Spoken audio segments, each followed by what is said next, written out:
quick start for Ward C. He and Eastern Ocean vying for the early lead, joined by Tio Magico, who moves up smoothly now to take second. So it's Eastern Ocean just in front. Tio Magico now second. Ward C will settle just behind the top pair. Astronaut is racing in fourth. Missed the cut. Of course he is. And the favorite Easter is at the back of the field. 4.5 lengths covers them. Eastern Ocean is the pacemaker. Leads it by a little more than a length now to Tio Magico in second.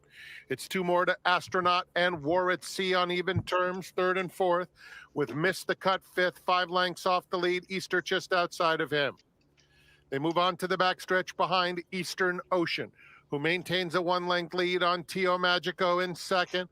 Then Ward C under a tight hold, racing on the inside of Astronaut with the red cap. Missed the Cut is still 4 lengths off the pace, and outside of him comes Easter. There's been no change to the running order. A half mile to run in the San Gabriel Stakes. Eastern Ocean has been there throughout. Detroit just took a peek back, leads by a half length to Tio Magico in second. Then Astronaut and Warwick C. Easter will be 3 wide, moving around the far turn, has 4 to make up, and inside of him comes Missed the Cut. They're approaching the quarter pole. Eastern Ocean, Tio Magico. Tio Magico puts the nostrils in front at the top of the stretch. 2 lengths back, Warwick C. Easter on the outside of them. Missed the Cut has been covered up and is having a sweet trip, and he's now coming after Tio Magico as Easter lengthens stride with huge momentum in the middle of the race course. And Easter and Antonio Fresu, 3 straight stakes victories. This time it's the San Gabriel. Missed the Cut was a very good second. Hey, everybody. Magico third. Welcome to the Stretch Run special Santa Anita Opening Day edition. Hope everybody had a nice holiday yesterday. Tony, good to see you. Scott, glad you could join. Bluegrass Dan, welcome as well. Yep. Oldy, welcome, everybody. I'm doing really well. I'm excited to be here. Excited for what looks like a monster card at Santa Anita. Some great races, some good potential upset chances, and great racing conditions too. With firm turf. Gulfstream kind of got rained on yesterday, so off the turf, no more dirt today, all synthetic for the remainder of that card. Hello, Mike. Welcome. And guys, I mentioned this. I'm going to give out all my notes. It's in a PDF on OneDrive, so that there's the links in both the chat and here on the what would be the crawl, but I'm just leaving it there because I'm not going to be cruel. And that goes all the way through the final race of the day. Easy download for you from OneDrive. Not making any picks, just giving you the notes so that you can make your own decisions, as well as weave in your own handicapping. But welcome to everybody on Twitter as well. We look forward to having you. Got 2 minutes to Gulfstream here, race 7. Chris? Yeah. Gulfstream race 7. Who did I like in this one? Let me go over to here. I'm pretty sure it was the 1 and the 2. Yes, it is the 1 and the 2. The 1 and the 2. All right. I am going to have a note on the 4. Let's see what it says. It says hot pace showed grit. Has shown it can rate since then. There is a bunch of speed here. This horse is currently at 7-2. It was at 9-2 when I clicked on it. I also think the 7's a little interesting. There's definitely an E morning line angle there. Mm-hmm. But it does look like there's a lot of speed here. You have 3 horses 70 or above. Your 1 can rate a little bit as a long shot. The 4 or the 9 could sit the trip here if these guys go really fast. For sure. They're going to have to make some decisions. I expect they're going to go. There should be a fairly hot pace here. Yeah. I'm just hoping the 1 can sit off it a bit. Hey, Brad. Thanks for joining. Welcome, Brad. All right. So let's take a quick look at Gulfstream here. And then we'll have And then we'll go to Golden Gate. Here we go. My 4 looks good there.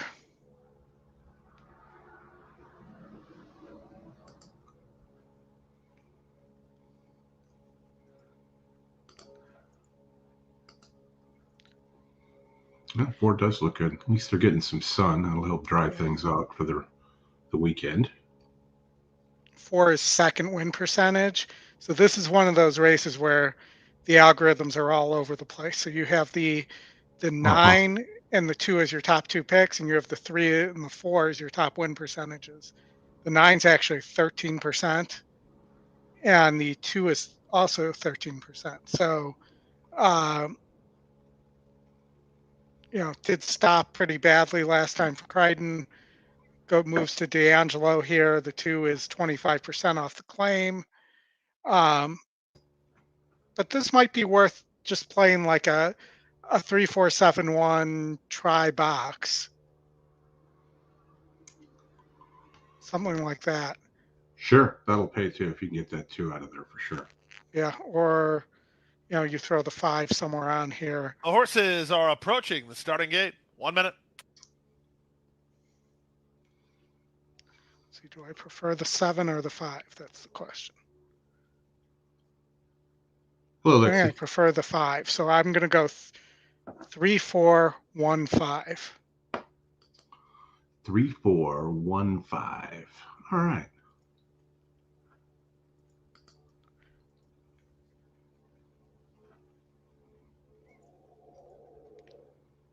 Three, 4, 1, 5. And it'll probably come in 3-4-7, just to spite me. Did you notice that all the Yuck Teen horses were scratched today? I did not. There were a couple that I think there's still 1 in. Still 1 in, huh? At least, yeah. I think in race, it might be race 9 or 10.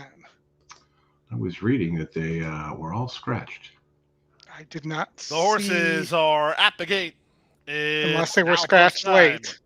Those Lining last up and 2. moving in for the 7th The Yuck race. King Wide in open race betting 9 board, is 2 scratched. favored. What's going on? 3-1, Amori Control, and 4, Light and Path. Race 10, scratched. Now, Okay, Lovey wasn't at Lee the taking time. her spot in line. Bullock is ready. Elot going forward along Race the 8. inside. Here's what's going on. Salesman. I said, hey, what's going on? Now, Val's Gal. Oh, yeah, don't Amori say. Control. That'll kill our viewership number. Hey, at least the copyright can't say anything. No, not yet. They'll probably figure it out at some Light and point. Path Son. and into Touring. Fair use, my friend, fair use.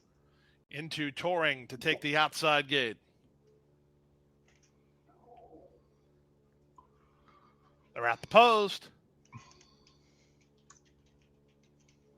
And they're off. Lovey Lee, quick off the blocks. Amori Control trying to head her off and toward the inside. What's going on the attack early? Splitting horses Light and Path in the run to the half-mile point. The speed on display. What's going on inside? Outside, it's Amori Control. Their heads apart. Lovey Lee is now 3rd. Light and Path into 4th. Elot is at the rail 5th. On from 6th, it's Bullock. The back marker is into Touring and Val's Gal. Around the far turn at the 5/16, Jose Ortiz. And what's going on? In front by a head. On the outside, Amori Control is 2nd. Circling horses with a wide move is into Touring. Lovey Lee in the 2 path. Waiting her turn is Light and Path. Then it's Bullock and Val's Gal. Elot's at the rail. Plenty of hopes here. They've gone quick off the turn, and Amori Control challenges what's going on. Off cover, Light and Path with every opportunity. Down the center into Touring. Off a good trip. Light and Path is on to pounce now. Challenging Amori Control, who's very game as always. Back to 3rd, it's over to Touring inside Bullock. To the wire, Light and Path. I'm going to lose a heartbreaking 2nd, Amori finish Control. there. 3rd is into Touring. 4th is Bullock. Then Val's Gal for the high I think the 9 got the 57 5 at the end. I think so, too. That's a bummer. That is a bummer because the 9 was 8-1 too. Probably should have used both. Yeah. But The okay. 4 did pretty, what we expected him to do, which is sit off the pace and make a run. Yeah. Got a perfect pace set up. Yeah, All right, 5 minutes to the gate. Gate. All right, let's go to the gate. Here we go. This Golden one's Gate Field. kind of a head scratcher as well, right? Well, we got no Dinnerman there. We No. have Calvario, who has 2 horses here. Looks like his first choice rider is on the 6, who's also a money bag. I like this 3 and the 6 here. Don't think I like 12 volt. Let's see. So you're 3. Pick 6 today. Tony, I'm not sure. I don't like the GSR on the 4. Let's see. Is there any other? I would probably add the 7 and 9-1. Long jacket.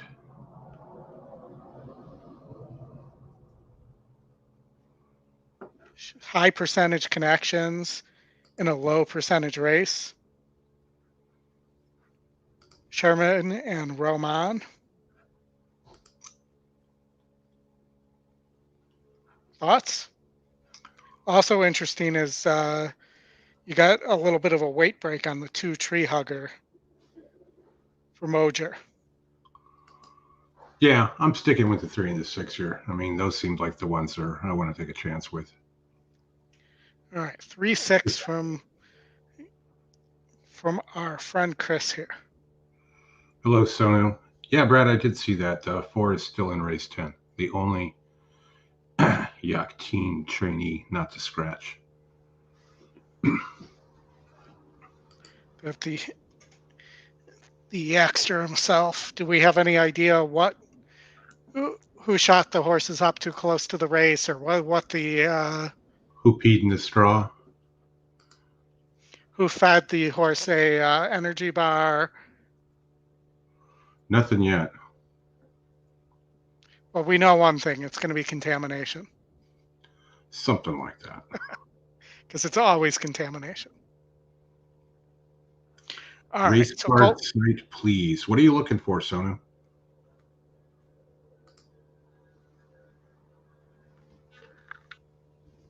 what are we looking for here?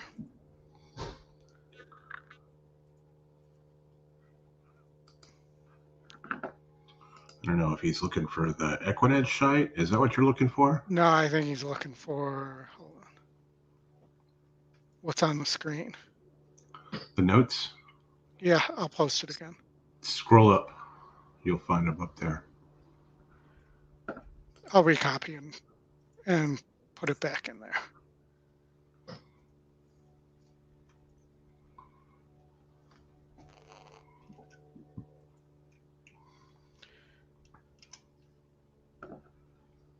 There you go. Perfect. All right. So Golden Gate Fields, race 1. Let's pull this up. I am going to go. I'm thinking People are about the digging your 3. notes. They're People are digging picking my notes or digging my digging notes. Yeah. Well, Chrissy, let me just say that they're only good if they help you. I mean, I deliberately tried not to pick things for you, just to give you notes that you could use and apply, because I think those are more useful than my stupid thoughts on who's actually going to win or lose there. So it just seemed like a better option, so I hope it's useful. Yeah, I think so. Your notes are good. And if that can help people form their own opinion, that's even better. Yeah. And I Well, did the red pick light out, is on for the last meet at Golden Gate Fields. The red light is on. We get Bill Downs on the mic. Opening day of the winter spring meet here in Northern California. Got a field of 7 to go a mile once around. so has he done other tracks? Because I don't recognize the voice. He used to do Indiana Grand, Lane right and then he went to Emerald. 7 between He used to be at 2-1 and 7-2. some other. Randy's furry To me, he friend. sounds like the type of guy who isn't going to fall for the banana in the tailpipe. No, definitely not going to fall for the banana in the tailpipe. By the way, the trailer for First to go up, the new one of 2 in those here looks pretty for good. Ed I have Mosher. not seen it yet, but now Second I'll have one to go being a look it filly, up. Tree Hugger, It's airing on Netflix. drawn alongside Randy's We got furry everybody friend. pretty much back together. All the ones that are still alive. First of 9 races Is here at Did Golden Gate Fields on Bogomil Opening die? Day. Yeah. Yeah, I thought so. Even Bronson Precedent Luke. Pinchot is in it. In the Aqua Cap, Achmel won by Foley. Irving Erasco into stall number 3. We can. He did such a great job Still with the that. favorites. 12 volts. That's the way to work, Chrissy. Love it. So Sonu likes 12 volt here, the 5. What were your picks, Oldie? I like the 3, the 6, and the 7.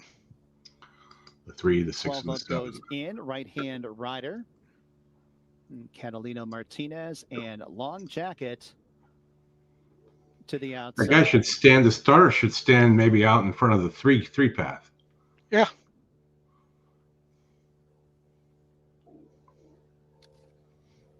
They're giving the horse plenty of room on the one horse, plenty of room to the rail there. Yeah, And they're all in the gate. he's in the 3rd stall. They're off and running at Golden Gate Fields. It's 12 volt and We Can. These two hustle out for the early lead. Precedent Luke, though, has inside position on those two, and Precedent Luke will win the race into that first turn. As it's Tree Huggers up the inside into second. We Can outside in third. 2 more lengths back to 12 volts, who settles in mid-pack in fourth and about 3.5 lengths off the lead. A margin of 2 to right-hand rider who's in fifth. The 6 and the 7 and the 1 are getting a setup here. last, and Yeah, 2 they are. lengths to Randy's furry friend, who's at the back of the pack. First quarter mile, Randy's furry friend. 24.57 as they race up the backstretch. It's Precedent Luke who has the lead by a length over We Can, prompting outside in second. Tree Hugger towards the inside in third and 2.5 lengths off the lead, a margin of 2. 12 volt still in fourth, then the 3 parts of a length, the Long Jacket who scoots on through towards the inside in fifth. Right-hand riders in second last and about 7 lengths off the lead, and a length back to Randy's furry friend who's at the tail of the field. Randy's furry About 3 friend. furlongs to go, and We Can makes his move on the outside of Precedent Luke. We Can has a slender lead. Precedent Luke is battling on as it's Tree Hugger up the inside in third, 12 volts in fourth. Right-hand rider goes about 4 or 5 wide, and then That's it's Long perfect. Jacket in second. I would last say as about they 6 turn wide into when the you home stretch. factor in the Precedent extra Luke space comes that back he. for more towards the inside. We Can is all out in second. A few more lengths back to right-hand rider Orange Camp on the outside of 12 volts as they run to the He's 16th done. pole. Precedent Luke drifting See out if the wide, 7 but can get maintaining there. the lead, and it will be Precedent Three's- Luke Nope, in the 3's opener going to at hold on. Golden Gate 3, Field. 7. All right. Long Jacket rallies for second, 12 volt third, right-hand rider fourth. So that's a nice exacta. 3, 7. Yeah, Oh, That's 2 to not bad at 1. all. 3 did get bet down to 2 to 1 late. yeah. There. It's always annoying when that happens, but it happens. So race 4 at Santa Anita. Interesting horse here. And the interesting horse happens to be the favorite here. Judge Miller, who's by Curlin and Cavorting. So this is a full sibling to Clarier, Mm-hmm. which you have to wonder why this horse is with Mark Gladwell. Yeah, I was just going to say that. Well, how the heck did that happen? Well, I mean, obviously somebody bought it from Stone Street for him, but you know, I would think I'd want to, if I was putting what I'm guessing this horse cost into it, I would think I'd want to go somewhere else other than Mark Glad. Let me look up and see what that horse cost. Stables. Glad is 21% with second-time starters. I did not like the workouts on even though the horse was working well, so to speak, I did not like the workout on the Baffert. $555,000. It's actually pretty cheap compared to what I would have thought being a full to Clarier. Well, it's made 12,200, so it's getting close to paying that back. Yeah. All right. So race 4, the note here was that they had to put a bit of pressure in the later stages to make that time on Cavendish, the Baffert there. And you know where the pressure's got to come from, right? The outside. Yep. Sneaking Candy for, I want to call him Poopy, but that's not how you pronounce his name. That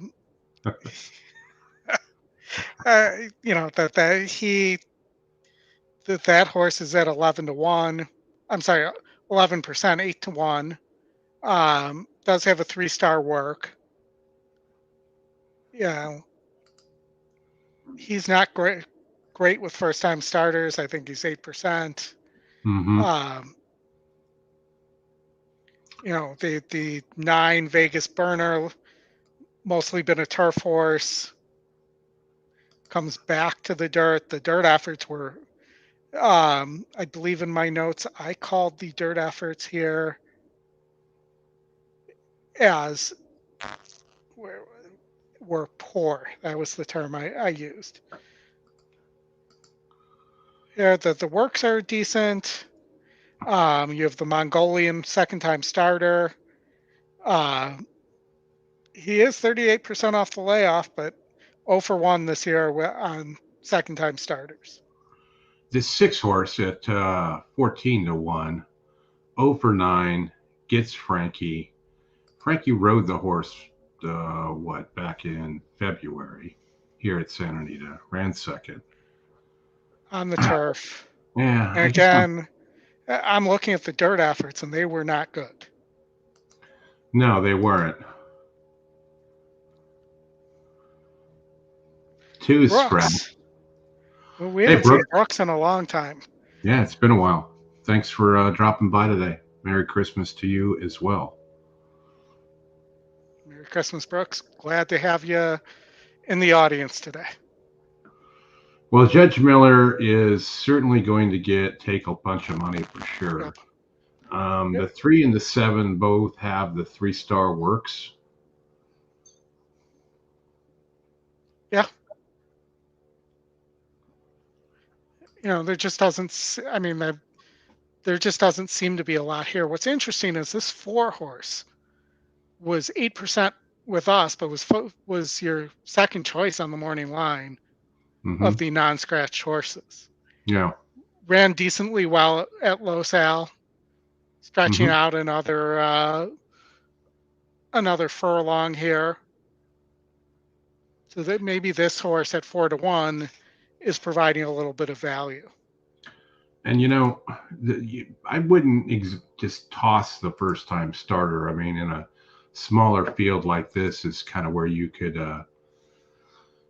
see that one potentially hitting the board. There was one earlier, I don't remember where it was at, a 30 or 40-1 horse that ran second in a maiden first-time starter.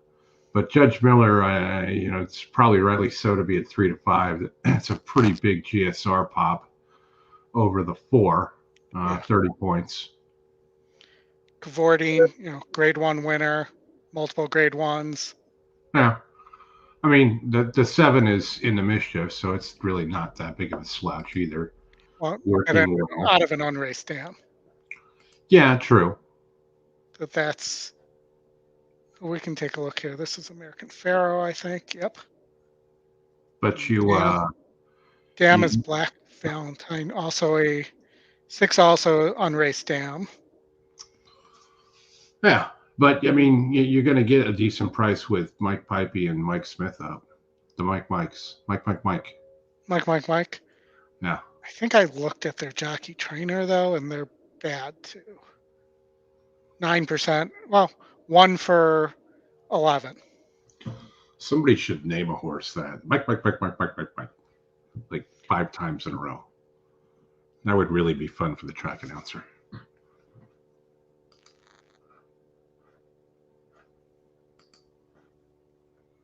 Of course, Steve. My pleasure. Glad you guys continue to tune in and allow us to have fun by broadcasting and making jokes about Mike Poopy's name. Yeah. It's like talking to a baby the way I'm saying it. Did Mike make a poopy? He is certainly he goes to the window too. He's not that guy bets for sure. Well, is it a sign that his horse is being bet, that he may have bet? Think that horse is live? Let's watch them on the track here. Yeah, you can play the post parade if you want. We've got time today. What I'm doing. Stables it all. Trained by Bob Baffert with Juan Hernandez. So have you noticed that Bob Baffert's win percentage since Barocchio with Umberto has dropped from about 38% to, depending on the source, EquinEdge has him at 23%, and for 2023, Vegas Burner, owned by Kretz Racing, trained by George Brisnot has him at 28%. Not surprising. A lot of guys have. Candy. Wesley Ward's the other one with a huge drop Trained by Mike Pipey, the jockey is Mike. Well, Wesley had some problems too, right? Well, Wesley was not very happy about. He said he wrote a letter to Santa. Yes, pretty well. No, it was at the beginning of last year, talking about how he race time here on a Tuesday. Thinks that he says it's a terrible idea. It's the $125,000 Via Borghese. It's on the Tapeta. At a mile and a half now. We'll stretch them out a little bit to a mile and a half. We do scratch. We'll get that out of the way. 7 furlongs, a distance that Judge Miller will be trying for the first time. Mark Glad, his trainer, with me. Mark, you mentioned that this horse really indicates that he's going to want 2 turns. That's Mrs. Jockey. Will his ability be able to get him the 7 furlongs? Is it? I think it will. Sure. He ran awfully well in his debut, going 6 furlongs, and maybe even ran a little better than I thought he could have at the distance. So hopefully, wanting to take nice, easy progressions with him. I like sprinting horses, even if I think they're 2-turn horses, at least once, sometimes twice. And he's a big horse. I think just to get him a little fitter and a little more prepared for a 2-turn race, we opted to sprint him one more time. That doesn't make me feel good about the horse. Beautiful pedigree. Watching him, he never really gushers one way or the other. He's handled his first race mentally. Yeah, he's like a pony. He takes everything in stride. He's a tough horse to be around, but he's all class. And we're just hope that 7 furlongs is enough ground today. A tough horse like War Emblem. A little bit, and we can take the next step. Where he'll bite you. Trainer Mark Glad sends out Judge Miller, the number 5. Yeah, Millie Ball. That's Yacht Team's wife. Okay. Problem with 2 minutes, no super high 5 wagering. Oh, yeah. Well, there's not enough horses. I was going to say, are you sad that you can't play a super high 5 in a race with a 3-5 favorite? Depends if it wins, right? Yeah, if you could throw it out, sure. And you could just keep the other ones, but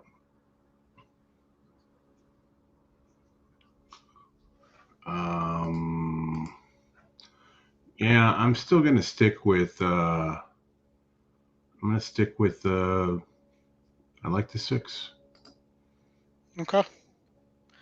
Give Frank a chance. Frank the 6, potentially with the 5, and the Baffert with the 3.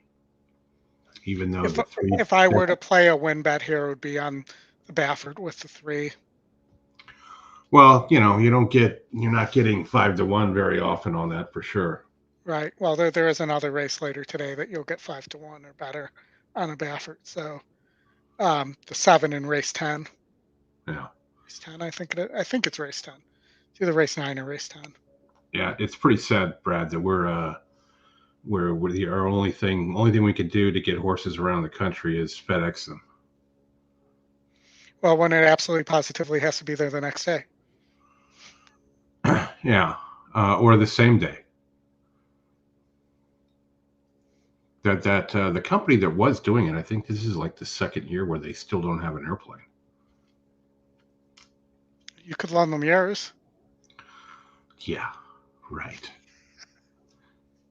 I don't even think it would be possible to fit one in it.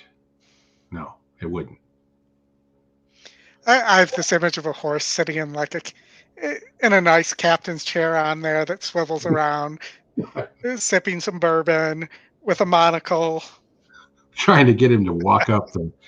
Can you go up the 4 steps?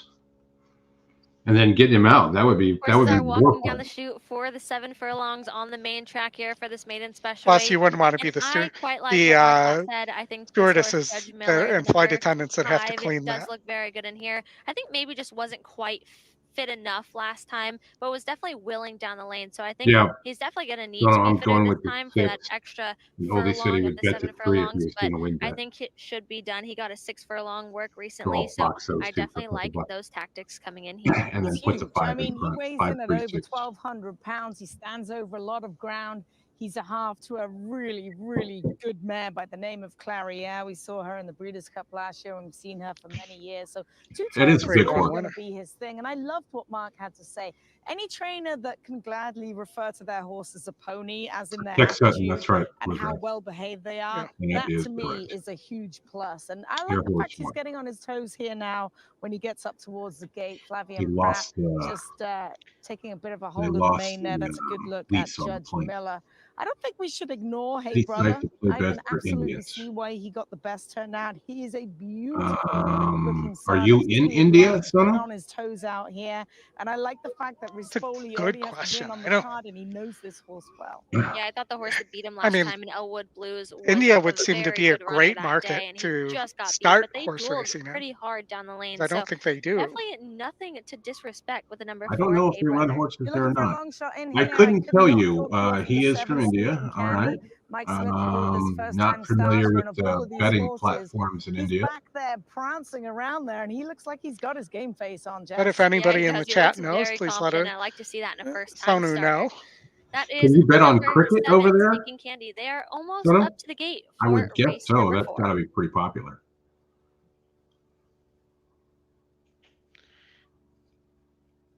You know, you could get a computer in the United States and have somebody set up a VPN for you. That's yeah, but you'd still have to have somebody to set up the account, right? Because as soon as you choose country India, that would be the end of that. Horses have reached something like TeamViewer to it's post time. Yeah. Yes, cricket and horse racing mechanical.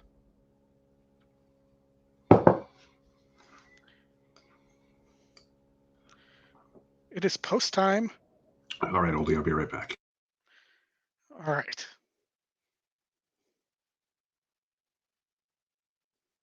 We're loading in the gate for the 4th on opening day at Santa Anita Park. Mongolian Altai, the first one to load. Here's the heavy favorite, Judge Miller.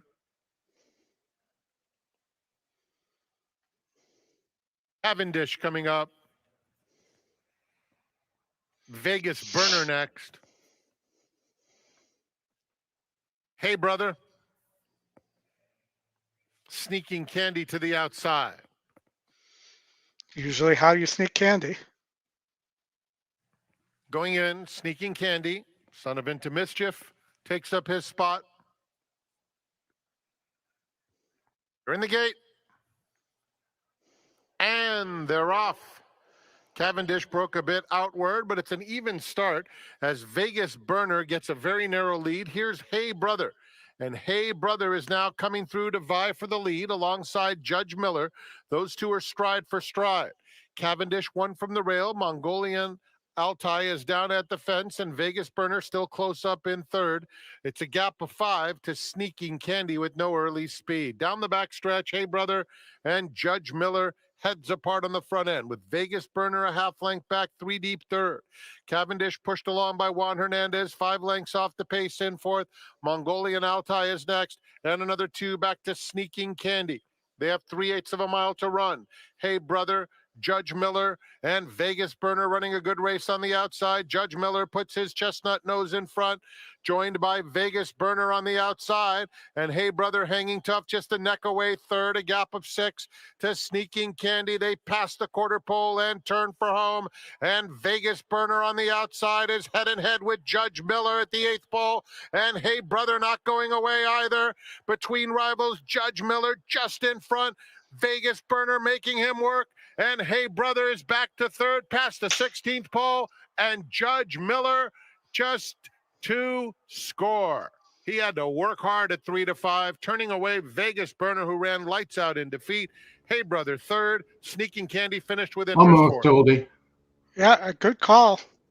6 was live. Yeah, and then Exacta is paying $5, $6, $9. I mean, that's the best you could have got was 5-1 at 16s, but 9-1 isn't bad. Big favorite at Gulfstream. You have the 3-5 favorite here. Magna Mia, sorry. Looks like a turf horse, huge GSR drop. Might be, if there's wants synthetic, this might be an opportunity, but it doesn't look like there's much. Maybe the 7. I'm going to go with, we've got a little contest running here. I'm going to go 7-2 here, if I can get it in time.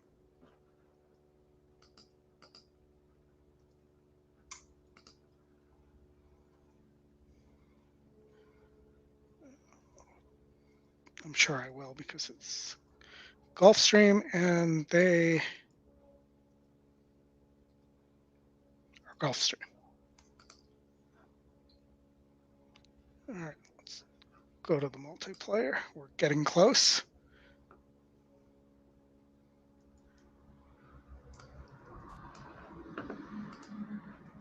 And ladies and gentlemen, today's 8th race, the Via Borghese, the Tuesday feature. Let's meet the jockeys for this year's race. I think they should do like School of Hard Knocks. I'm from France. I'm from Panama. Vasquez, Puerto Rico. José Ortiz, Puerto Rico. Javier Castellano, Venezuela.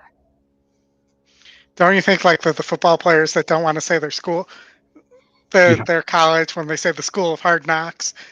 Yeah, or they'll just give their hometown or whatever it is. Or they could take the famous wrestler town of parts unknown.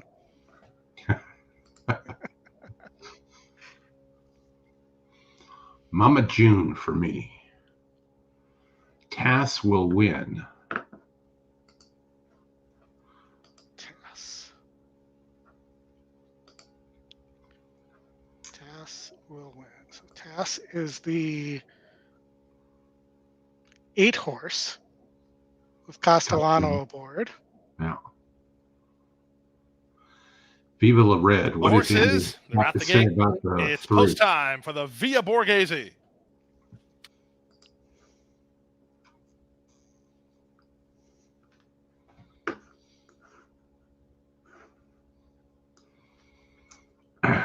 All right, let's get these guys in the gate. Go. Go, Gadget Gate. Even money favorite here is number 6, Romagna Mia. Jockey John Velasquez for Team Valor International. Mom and June going forward. Now Romagna Mia. Romagna Mia. Waiting for Coco and Tass. TASS, that's the official Russian news organization. It is, yes. Tass to the outside. We're at 1.5 miles on the Tapeta track. There, Remigate.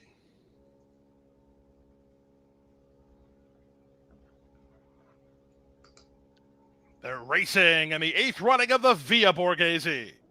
From the far outside, Tass gets the first call, taken on by Viva la Red, who's reaching out for the early lead. Backing off to sit third Viva is Las Coco. Vegas. Romagna Mia, as the big favorite, is in the red cap away in 4th, ahead of Miss Yearwood, who's second last for Chris Landeros.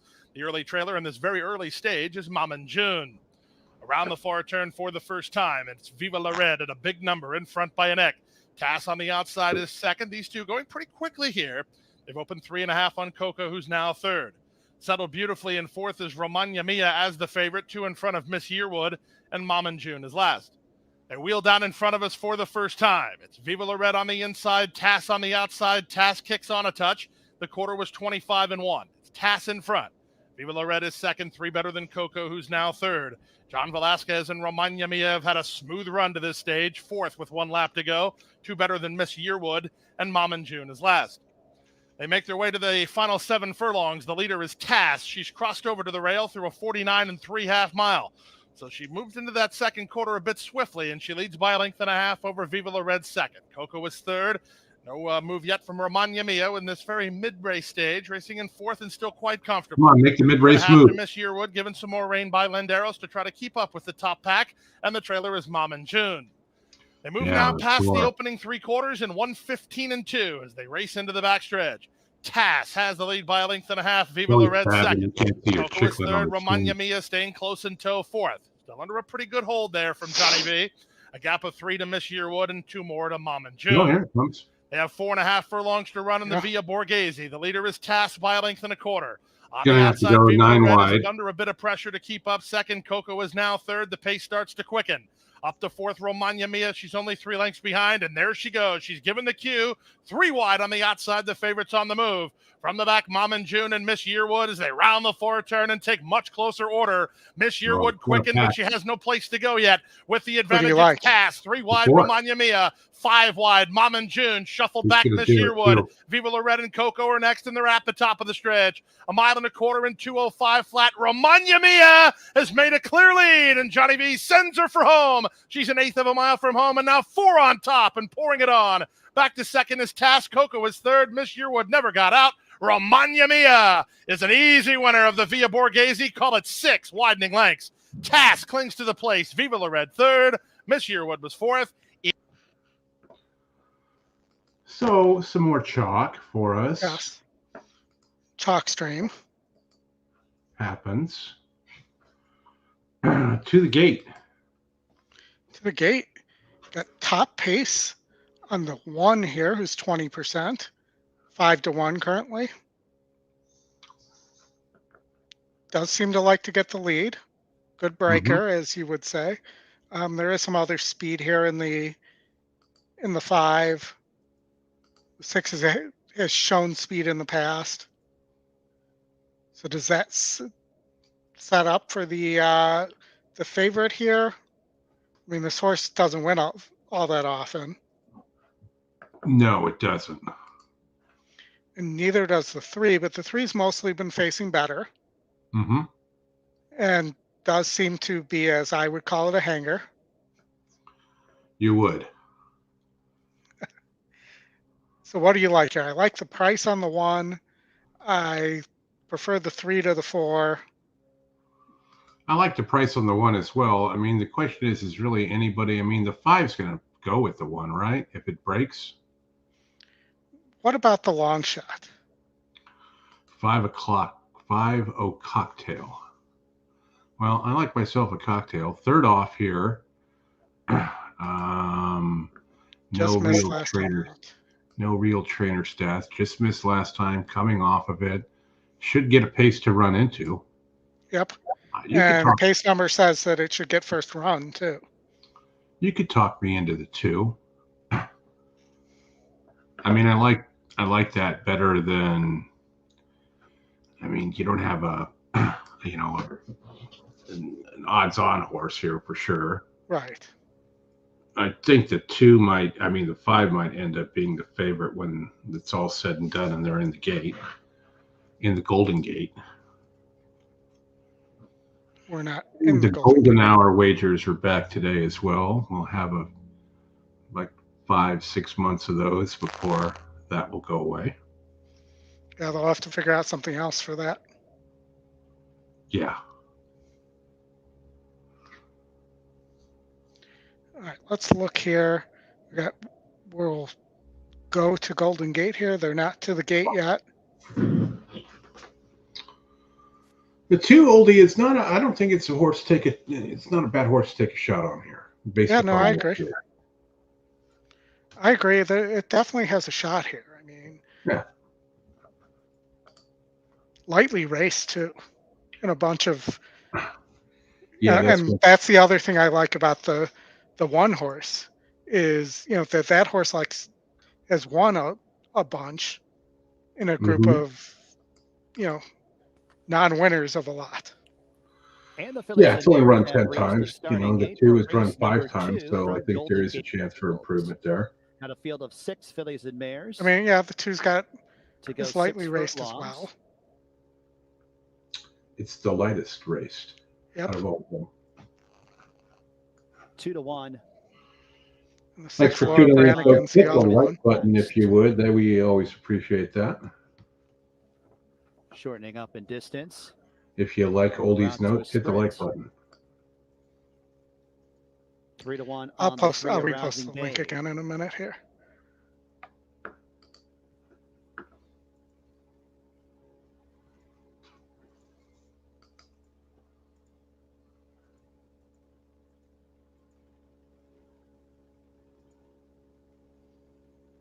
Five-O Cocktail, the first to come forward. Be careful with that one. Yeah, that could be rough. Hello, shout out Racer. Welcome.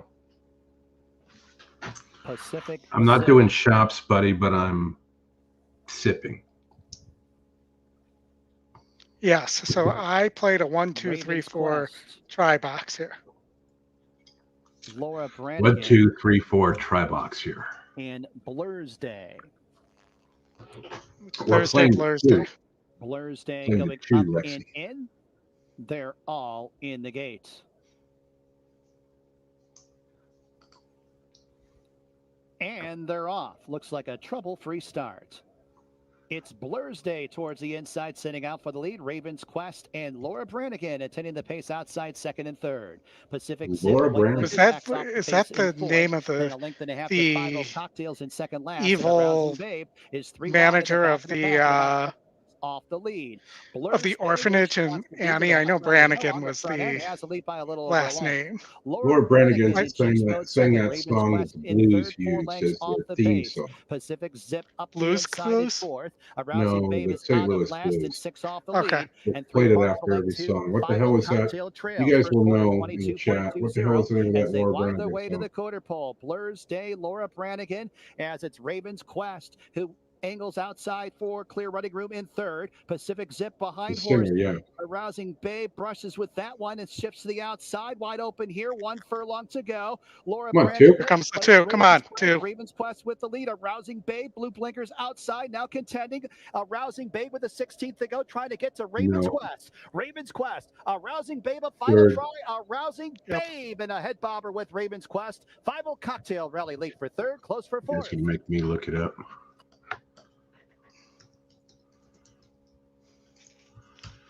Laura Brannigan. The big song was Gloria. Okay, that makes sense. Yeah. I don't know how they. I think she's got my number. Yeah. Gloria. She doesn't have any of my numbers. She's been in the ground since 2004. But they had a bad loss one day or something, and somebody played that in the. That was an easy win. They played that in the clubhouse, and then they started playing it in the arena after every win. Yeah, well, it ain't no Chelsea Dagger, that's for sure. All right, so we got 14 minutes to Santa Anita. We got 10 furlongs on the turf. 10 furlongs on the turf. We got 5 horses, a 1-to-1 favorite. Otherwise known as Easy Money.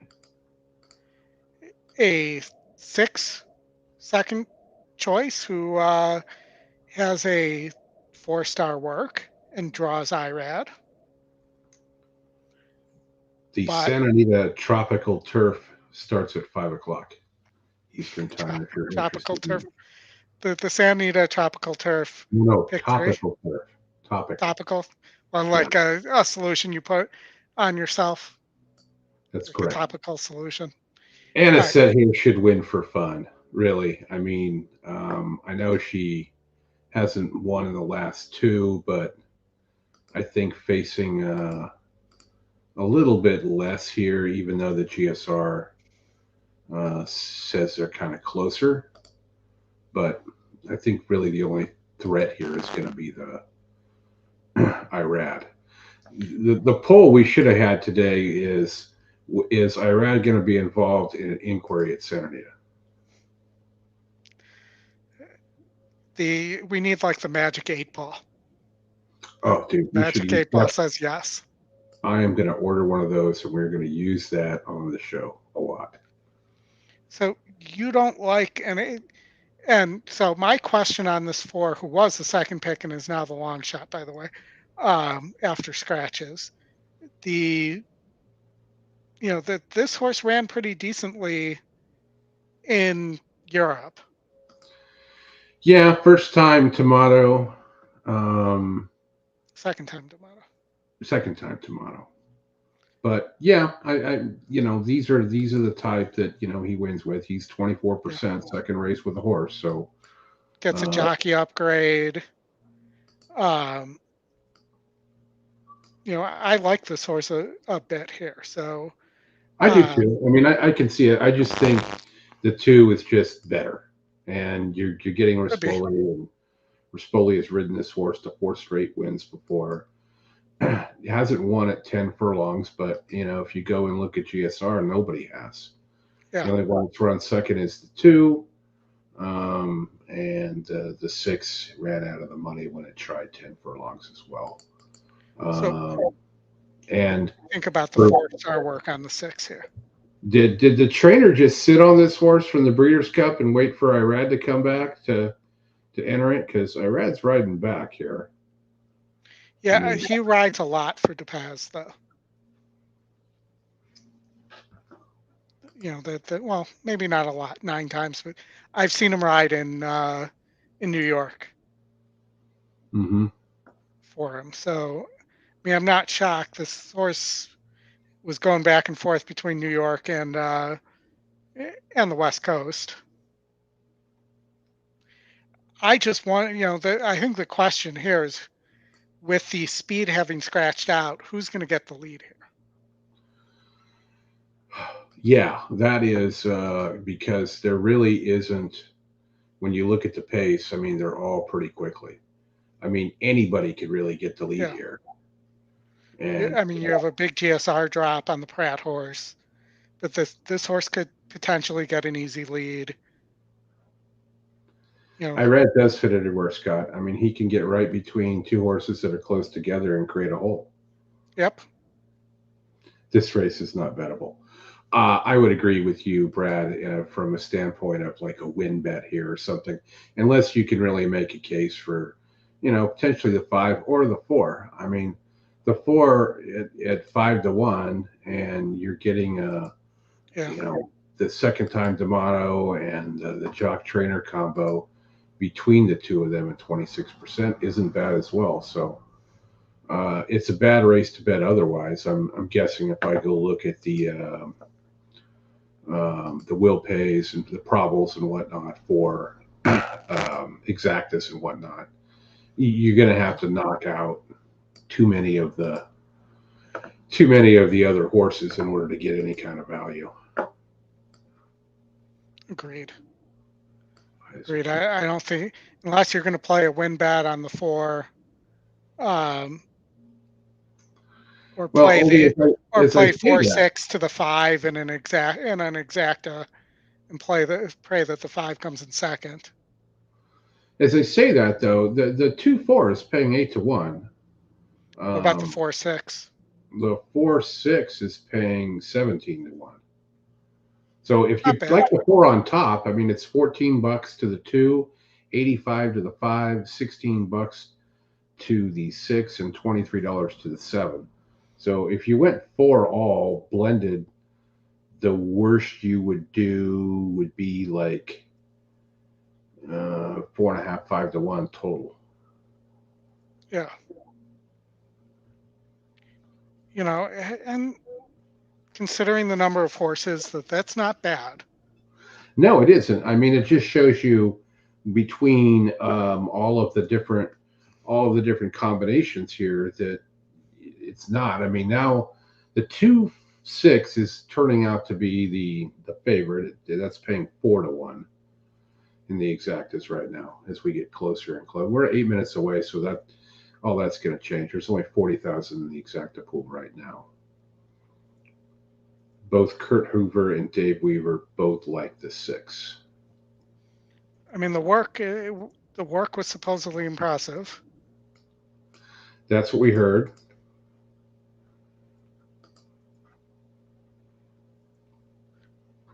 And, so maybe this horse is ready here. I don't know. Well, and the other thing, when you get with these smaller races, the smaller field sizes, is they become a lot more jockey-like, right? Right. And you can have a 4-star workhorse that could be the best and whatnot. And if you don't get the right trip, or if they go too slow and somebody misjudges the pace, or whatever the case may be, a lot of these end up being decided by the riders. Hey, David, how are you?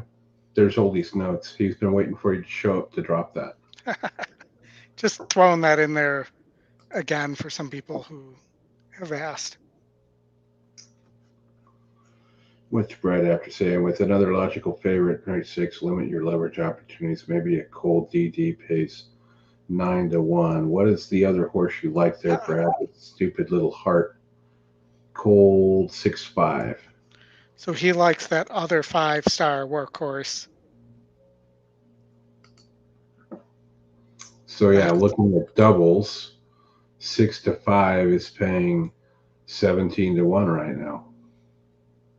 I wonder a little bit about this horse, though. There are some races that this horse has just laid eggs in. Which one? The 6? The 5 and the look next? up on the screen. Yeah. I know that it's working strong. Sadler is very poor first time US. He's only 6%. I'm sorry, only 4%. Yeah. Well, the horse knows how to win, and I get that, but it's 17-1. No, the 5 that's on your screen right now is not. 9-5 on the morning line. 17-1 on the double. Yeah, 17-1 on the double. That's what we're looking for.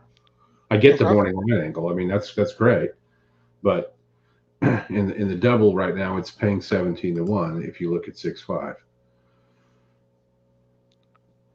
Am I in the right place here? Yeah, 6-5 down to 16-1. I expect that will be go. You like the workouts on that one, huh, Brad?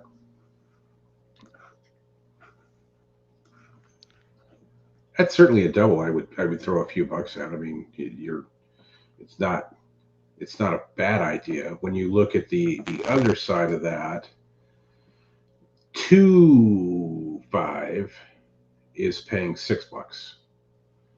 So the difference is between 7-1 and 17-1.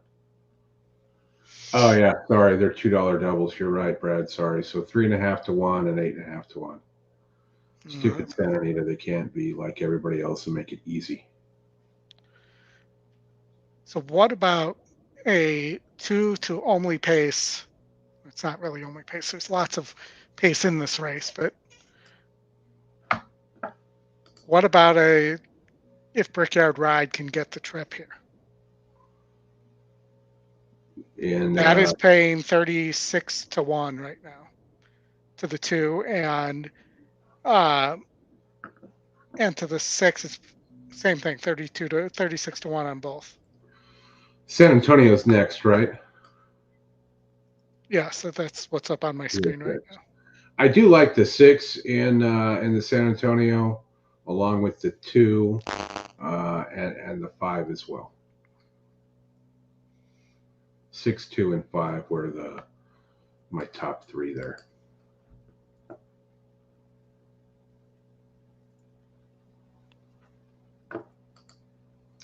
Thanks, Brad, for the double catch. Race 8. 5 minutes to post here. In our stretch run tourney that we did today, Jake Warden is leading at 49.60. You want to send me the link and I'll put it on a tab. Mike so Davis. We can show the results. Yeah, let me drop it over here for you. Where am I at? Oldie.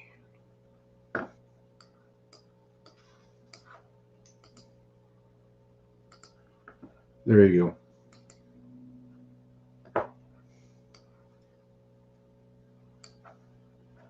Perfect. Access forbidden. Oh, it's because you're not in that. It's a private tourney, so it won't show you. All right. Well, that's not going to work then. No. You'll just have to. The top 5 are Jake, 49.60. Mike Davis at 29.60. Derek at 29.60. Jonas at 23.60, and Sean Smythe, 21.80. All right. So maybe while we're waiting for Santa Anita, we can take a quick glance at Gulfstream, so we're not as rushed. Gulfstream glance. Race 9. More synthetic racing. You must be happy about that. Just thrilled. Thrilled. The more synthetic racing we can have, the better off the world will be. Big drop on the 8, coming back to the level it won at. The 4 looks like it could be dangerous here. The 7 at 9-1. It's a matter of whether the 7 can get home. You know, just got caught here on the turf. There is other pace here in the 1.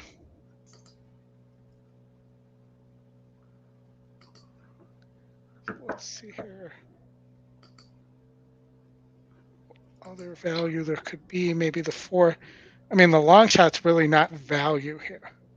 I like the 4 and the 5 here for prices here for our tourney. So that's my opinion. I think you got to pay attention to the fact that Jose Ortiz is riding the 9. Sure. Shortening up. I mean, there's no evidence that this horse either should draw Jose Ortiz or can sprint on the synthetic, but, you know, does have the big work. And let's see, so was with Reyes and Morales, low percentage trainers, or not trainers, jockeys. This is a big upgrade. I don't mind the 9 here. No, you're not wrong there for sure. He's not working for me lately, so I'm not going to use him. Okay. Which will probably be my downfall, but you know, I'm used to it. We're getting close here. The yellow light is on. Trying to get her on the turf last time that race came off, and she just won by 11. Never been on the turf by Intermischief out of Bellamy Road mare. Doesn't scream turf, but I do like the way she's acting out here. And I scream turf all the time. The way she won so impressively last time definitely makes me want to take a look at her. But yes, my wife tells me to stop screaming turf. My angle, so I'm going to take a race and see how she handles this turf course here at Santa Anita. Okay, fillies and mares behaving very, very well. We are still a couple of minutes away from the Grade 1 American Oaks. Good luck. Thank you for the good luck wish. There's a picture of the trees. Turf course looks to be in great shape. Unlike the Churchill Downs turf course. What are they going to do when they can't run those Ascot turf entries in the Churchill? I don't know, because I've been asking that question about what are they just going to leave that turf course in place? They're probably watering it a lot, maybe using some fertilizer. By the way, shout out to my Raiders for the Christmas miracle gift yesterday. So they had 62 yards of passing in the first quarter and no completions for the rest of the game. No completions in the second, third, and fourth quarter. And they beat the Chiefs. Thank you, racing fans, for continuously choosing Yamaha Resort and Casino at for most of that game. Tony Romo was still talking about how great Aiden O'Connell is. Santa Anita Park. You're sure to experience world-class gaming, dining, and then watching the 49ers get beat. Enjoy 2 floors of the most slots in the West, more than 7,200. It was a Hundreds Christmas of miracle. table games, 30 restaurants and bars. He was pretty and bad of course, yesterday. The stunning Yamava Theater, where the world's top artists perform, including Heart, Red Hot Chili Peppers, Mark Anthony, New Kids on the Block, and many others. Many others. I've never heard many others. Yamava Resort and Casino, No. California's pretty number good. one entertainment destination, awards its club Serrano members with cars, Thank you, Batman. cash, and So gifts. what did you see that Also, article thank you. from? Free at Thank you, Sam Yamava.com. Darnold, because I bet that right at the end yesterday to cover the 5.5. Horses have reached the starting gate for the Grade 1 knew he was American gonna get Oaks. it done. It's post time. Start of the middle pick 4 with more than 208. Here, I'll pause it for a second so you can actually be heard. Pick 4 in the middle. Yes. All right, let it go. Did you read the LA It's set, Times the first article one on to load. California The favorite racing? takes up the Mhm. inside stall. He's not wrong. Alunda But they're Queen not coming gonna up. they're not gonna get gambling or slots. Correct. You Sakura don't think flavor the in the Indian blue. casinos are gonna? I think they're going to end up with it eventually. I'll tell you more Be about your that best. after the race. That's where I was trying to lead you. So And Musical Mischief to the outside, walking into the gate at odds of 3-1. here we go, everybody. They're in the gate, and they're off in the American Oaks. Be Your Best, Sakura Flavor, both out very alertly, and they're joined by Musical Mischief. Musical Mischief now behind Be Your Best, who will set the pace as they come into the stretch for the first time. And so it's Be Your Best with a decisive advantage of 1.5 lengths. Musical Mischief is in second, followed by Sakura Flavor. The favorite Anisette is covered up at the rail, galloping along Pretty 3 quick. lengths off the lead. And at the back of the field is Opening quarter Alunda for this Queen. line- They've got a lap distance. to go, and it's Arad Ortiz Jr. and Be Your Best, cruising along on the front end with a 2-length edge. Musical Mischief, Sakura Flavor, Anisette, and Alunda Queen. Into the turn, Be Your Best in control with a 2.5-length lead. Musical Mischief is comfortable in second, and then it's Sakura Flavor still right together with Anisette. That pair 3.5 or so off the pacemaker, and Alunda Queen. A very easy, comfortable lead for Be Your Best, who's under a tight hold as well, leading by just under 2. Musical Mischief still in second, and then comes Anisette inching up a closer third. Sakura Flavor is now fourth, 3 lengths off the pace, and Alunda Queen. They've taken closer order, but no change in the running order. It's Be Your Best leading the American Oaks field throughout. Musical Mischief in her turf debut is just about a 1/2 length back in second. There's breathing room for Anisette, who's asked to come after the top pair now. And then Sakura Flavor, Alunda Queen past the quarter pole and turning for home.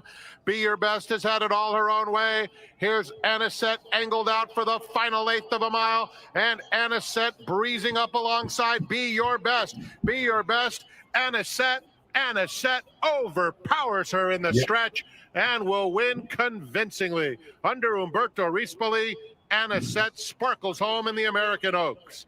Be Your Best was second best. Then Musical Mischief, Sakura Flavor, and Alunda Queen. Yeah, not a big surprise there. No.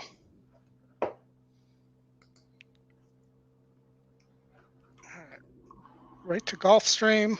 Right to the stream and then to the gate. Yep. 7's at least a little interesting. I like the 9 here. I'm just going to take a shot on the 9. Take a shot on the 9. I don't blame you. That's not a bad one to take a shot on for sure. I'm going 4 or 5 in our little contest here and see how that works out. I need prices badly.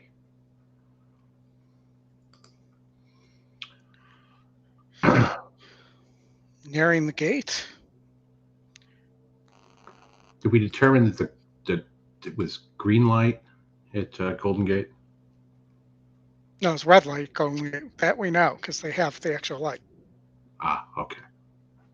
Gulfstream, you mean, or yeah, Gulfstream? Yeah, Gulfstream's blue. I would think it's a blue light. The horses are approaching the starting gate. 1 minute. 1 minute to post time. Again, Jose Ortiz aboard the 9 here seems suspicious. Maybe he just wanted the ride, or he was doing a favor to his agent, or this horse is live and people don't know it. Yeah, I mean, they're 25% as a pair.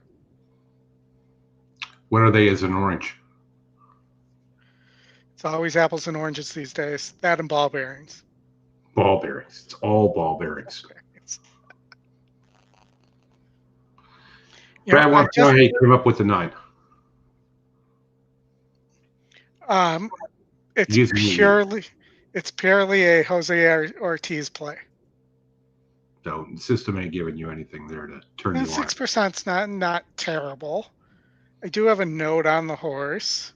Better It's than old from 2022. One to watch out for next time.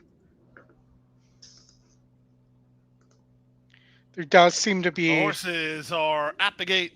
It's now post time. I don't want to say a lot of pace, moving but in for race number 9, 3-2. There does seem to be some bunching of the pace numbers, so you All could get a Racing contested stable pace. colors, Amisael Jaramillo on board. Draw me outside, Pretty Keen will complete the line. 5 furlongs the trip. We're ready for the late daily double. Jose is just having fun. Fire off and running. Lovin makes sense off a step slow. Firing at the rail is Omo 10 Girl reaching out for the early lead. In the center, Moana's Power is on the move. In between horses, Chaina won't be far away. The favorite is the Gray Sonicus. She's out in the center. Clay Soldier is at the rail with Angie from Cullum getting shuffled back while in tight. Down at the rail, Lovin makes sense, and now the trailer is Pretty Keen. Round the far turn they go. Omo 10 Girl has the lead. 3 wide. Sonicus poised to strike in the 2-path. Moana's Power. At the rail, 4th is Jose, Chaina, anytime you want to let the reins makes sense. Angie from Cullum's on the far outside, 2 in front of Clay Soldier. The trailer now is Pretty Keen as they stack it back a quarter of a mile from home. 21-3 for the opening quarter. From the outside, Sonicus under light Jaramillo handling. Now he asked her to kick, and here she comes. 1/8 of a mile out. Sonicus rows forward for the lead now. Fighting on is Omo 10 Girl. Loose for the drive. Lovin makes sense. It's Sonicus who takes charge. It's Sonicus at 8-5. She'll win it for Hall & Oates Racing 1/4. Second, Omo 10 Girl. Third, Lovin makes sense. 56-2. Yeah. Yeah, Brad. Need some prices. All right, let's go to Albany, California. Better than Albany, New York.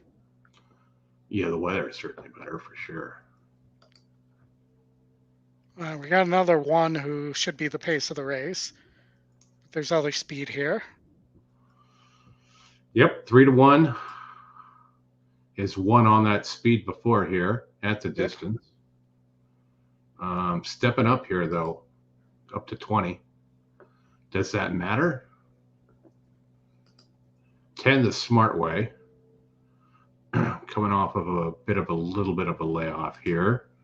Trainer is 53% first off the claim for the 4 horse. You're getting 7-1 at on a 32. the long shot. Yep, and 13% on the first race back on a layoff on the 4. So for me, the 4 would be a little bit of a bet here, and maybe pair that up with something else you like. Again, another 5-horse field, which is the Norman up there, especially with the purse cut.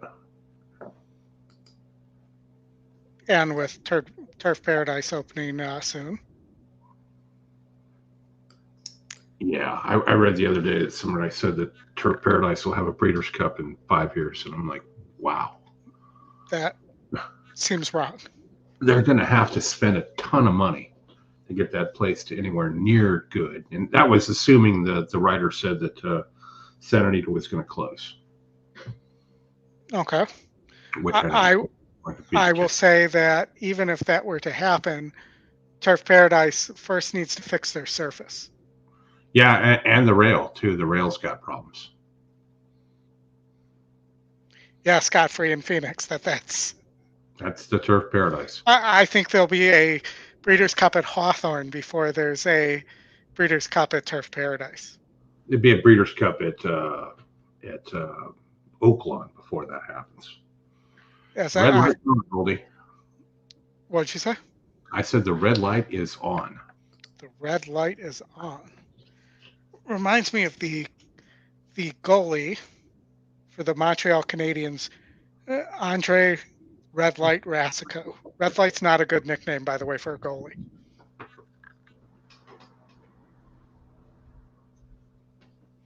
So that means he's given up goals. Yeah.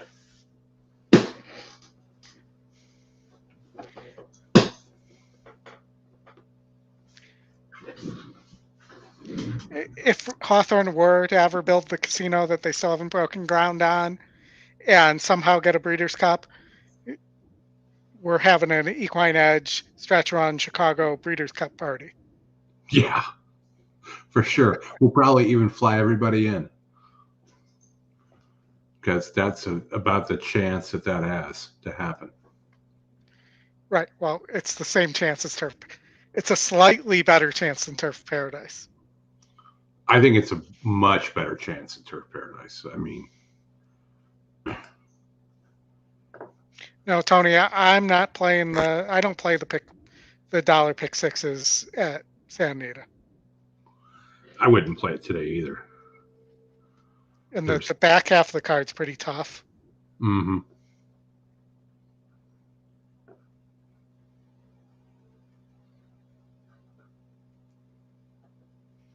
Why are we not getting any sound here, though? Oh, because I'm not sharing the tab.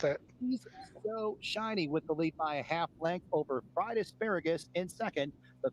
As they turn on to the backstretch here at Golden Gate Field. Third is 10 the Smart Way, and about 3 lengths off the pace. Four got bet down pretty good. First and fourth, these 3 lengths in front of Smoke'em. Definitely, Tony, definitely. The mile timed in 23.45 as they travel up the backstretch. She's So Shiny has the lead by a half length. Fried Asparagus outside in second. Then a space of about 2.5 lengths. The 10 the Smart Way still in third. Then 2.5 further lengths to Downburst, who's about 3.5 in front of Smoke'em's Tap House. The opening half in 47.48. Entry into the turn. She's So Shiny, taken on by Fried Asparagus. And Fried Asparagus breezes up to the outside and takes that. It's a 4. I don't know if the 4 is good enough, but at the quarter pole, 10 the Smart Ways under a drive. Downburst goes very wide. Smoke'em's Tap House is at the back. They got 3/16 to go, and it's Fried Asparagus who scampers clear by a couple lengths. He's been working on that So 5 Shiny like half a mile. It's Downburst. On the here he comes. Up into third, soon up into a joint One, second. I think it's going to hold on, though. It's Fried Asparagus who's clear. Fried Asparagus will prevail. Yeah. She's So Shiny holds second over Downburst, close for 4. Well, there's some more chalk for you. Feed me chalk. All right, back to the try box. All right, so you were going to talk to us about the chances for. Yeah, so I'll give you my thoughts on that. So while I do that, why don't you like start working through your Santa Anita pick 5. So there's a couple of things. Florida got the compact through with the governor and the tribes for sports betting using this new model of hub and spoke, to where the hub is on tribe property and the spoke are all of our phones. So you could bet on sports anywhere as long as you're in the state and whatnot. Have a good one, Sono. Thanks for joining. Yeah.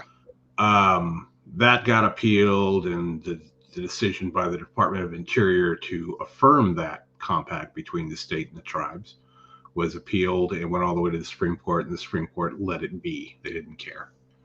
So the only thing that's left is the Florida Supreme Court. There's an appeal pending there. But because the appellate court judges didn't think that the Florida Supreme Court was going to get involved, the stay that was in place was lifted, which is why we're able to bet on sports now. So there's one school of thought that says that if once the Florida Supreme Court rules and everything has sort of worked its way out, that California could make that attempt as well. Not necessarily only for sports betting, but to put terminals in where you could literally have slot machines in the same hub and spoke format on site. At which point Santa Anita would be able to have them there, and all of the decision making in terms of the digits would take place on tribal property. That's one avenue. The other one that that I know they're looking at is historical racing. The only problem with that is that would put them in competition with the tribes, and the tribes have a much bigger, powerful lobby in the state than certainly the historical racing would be. So they've got a couple of different options, but they're all not really good. So, and it'll take some political will and things like that to get it done also. Yeah. But well, you think that's about really all their only way to figure out ways to get alternate ways to get purse funding, because right now it all comes via takeout, which is why the 3 there is the Tropic, the Turf Pick 3 is 23.68% instead of 15. Yeah. It'll never get any value. It'll never get any good handle. Well, let's talk about this from a different standpoint, though. As well, it's really, at some point, California has to start looking at the tax revenue they're losing by having so many Californians go to Vegas when they want to go to a casino. And it's been years and years and, 60, 70 years of that. Yeah. Well, and that's because everything is controlled by the tribes. I mean, they had 3 or 4 ballot propositions the last presidential general election cycle, and they all failed, which is the reason why they don't have sports betting. And there was some from the major sports betting platforms, the tribes, the card rooms, everybody else. Yeah, I mean, it kind of blows my mind that California, the largest state in the union in terms of population, and I believe wealth as well, doesn't have sports betting. Well, it's just because you've got the people in the legislature and the governor and whatnot that can't agree on all that stuff. Right. And we've been through that. California, I lived there for 50 years. Most of that stuff is all driven by ballot propositions. And that's how the money is all funded. Mm-hmm. That's how the gambling is all taken care of and whatnot. But right now it's all, and will be always controlled by the tribes. It's interesting because here it was all riverboat casinos, but we did not have any tribal casinos. Yeah. And to answer Steve's question, my understanding is that Hawthorne still has not put shovels in the ground on the casino, that they have funding issues or something else going on there. I know that they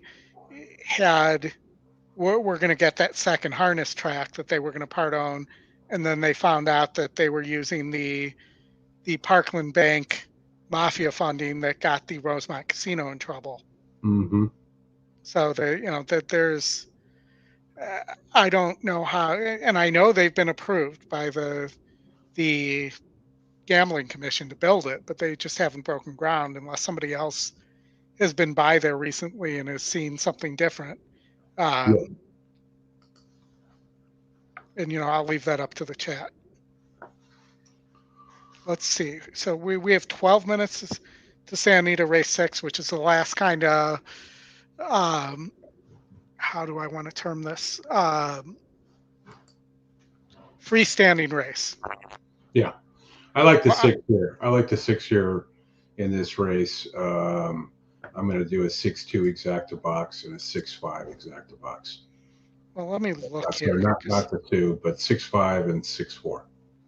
Since my single is in the pick 5 would be in the next race, the opening race of the pick 5. What do you like there? Who's your single? Because I'll do a double into that. That's what I was going to do. So I was going to look at the doubles to the 7. All right, so let's.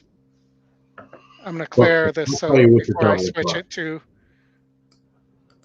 But I was going to pull the will pays up and share what the will pays are on the doubles here. So let me do that first. The probables.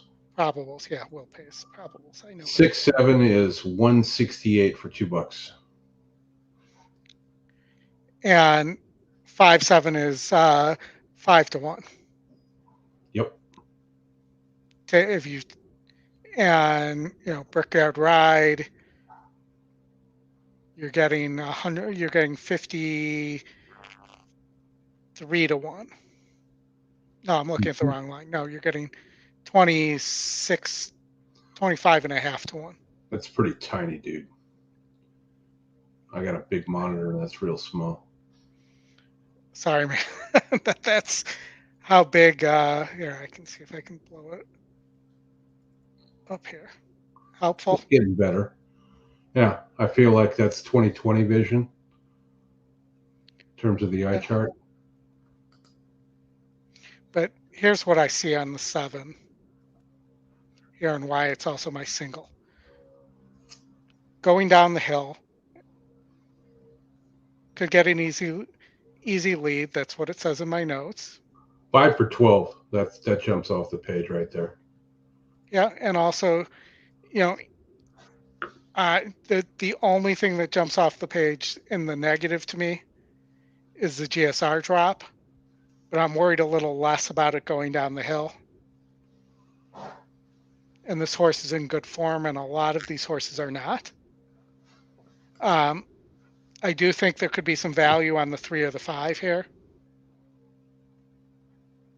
And normally I would be interested in the 10, but 6% off the layoff.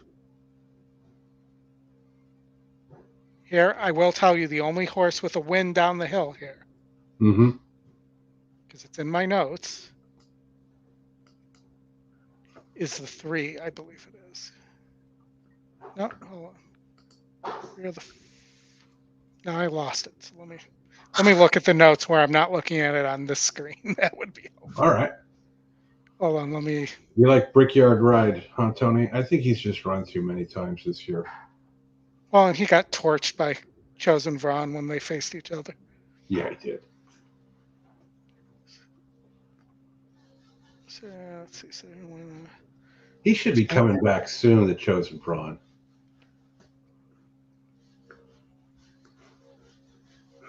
Live streams from Hawthorne, huh?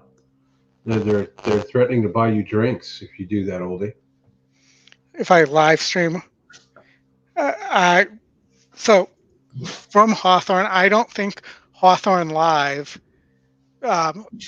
would be very happy if we live streamed directly from Hawthorne. Well, they have their own.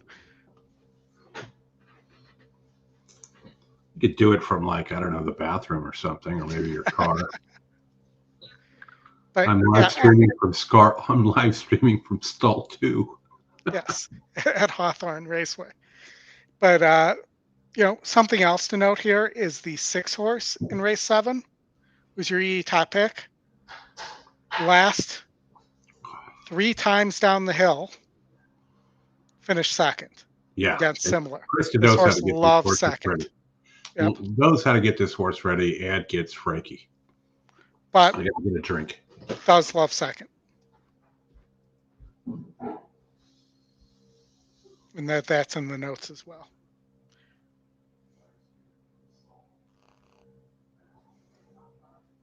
All right, so we're looking at this race. I think Stiletto Boy could be dangerous here. Definitely faced better than this group. These last 2 races really, was pulled up here, was pulled up there, coming back off the layoff. Not a great percentage, but I do think that horse has a shot here at least. And I hate Newgrange here. Hate. Wins over 68s. You have much better horses here. Wasn't even close against Stiletto Boy. in the big cap on 3-4. Didn't beat Allowance Company. You into your pick 5 yet, or? No, I'm talking about this race here. So, if I were, the 5 probably wins here, but if I were going to play against the 5, I would take the 1, 3, and 6 here. And I was talking about how I don't like the 4. I think the 4 is more like a 68 type SOR horse. Like the 6. Mixed toe. Just broke his maiden a mile. Yeah, that is 7th career start. 3 dirt routes were his best efforts. Finished 3rd in the first 2 before the win. Frazier riding back. Not Stiletto Boy, who's 204 at the distance. I just think Stiletto Boy he's been all over the country, and even the trainer admitted that he's not sure that all that travel, has caught up with him. I mean, he may be done too. I mean, he's been pulled up the last 2 races. Mm-hmm. But I'm just saying in general. It's just not a horse I would use. I mean, all those are short prices, right? I mean, give me the bomb for this one. Well, and that's Brickyard Ride at 5-1, not a bomb, but a mid price. No, the 6 is. The 6 is the bomb. It's the longest shot on the board. It's the definition of the bomb.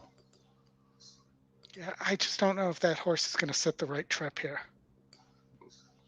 Very and they true. did take a shot at the Bob Hope. They took a shot in the Del Mar Futurity with this horse. Well, I'm not suggesting you put 500 across the board on the horse, but a lot of seals for security. Actual seals like seals or Navy SEALs? Barking seals? I think more like Navy SEALs. I think barking seals would be more fun. Or maybe some sea lions. Mm-hmm.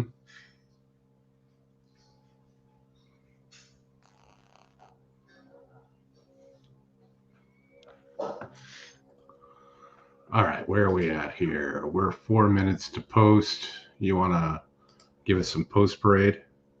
Let's parade the post. Let's do it. Thanks, everyone, for joining in and tuning in. We appreciate it, as always. Hit the like button, helps the channel. Subscribe, that also helps. Then you'll be able to find us. We'll be on, what, till the 30th? The 30th, and then we'll be doing another special on the 1st. First is going to be tough. We'll have to figure that out because I've got somewhere to be at 6 p.m. Okay. But we'll make it work. We'll see if Justin's around or maybe the boss.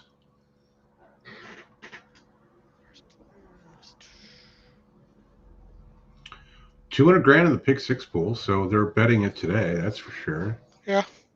And lower takeout. The 3-2 wire will be great. I don't think the 3 is going to wire. Yeah, I don't think the 3 is going to wire either, but no. They're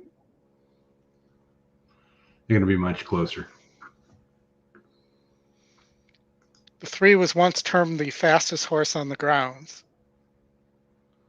Once. Yes. Well, my father hung me on a hook once. Huh? Your what? Sorry, that for anybody in the chat, do you get the reference? I didn't I'm gonna give him a second. I said my father hung me on a hook once. Once. What? Yeah. I've used that line for years when people say once. And I did it once to my actual father in front of my kids. Yeah.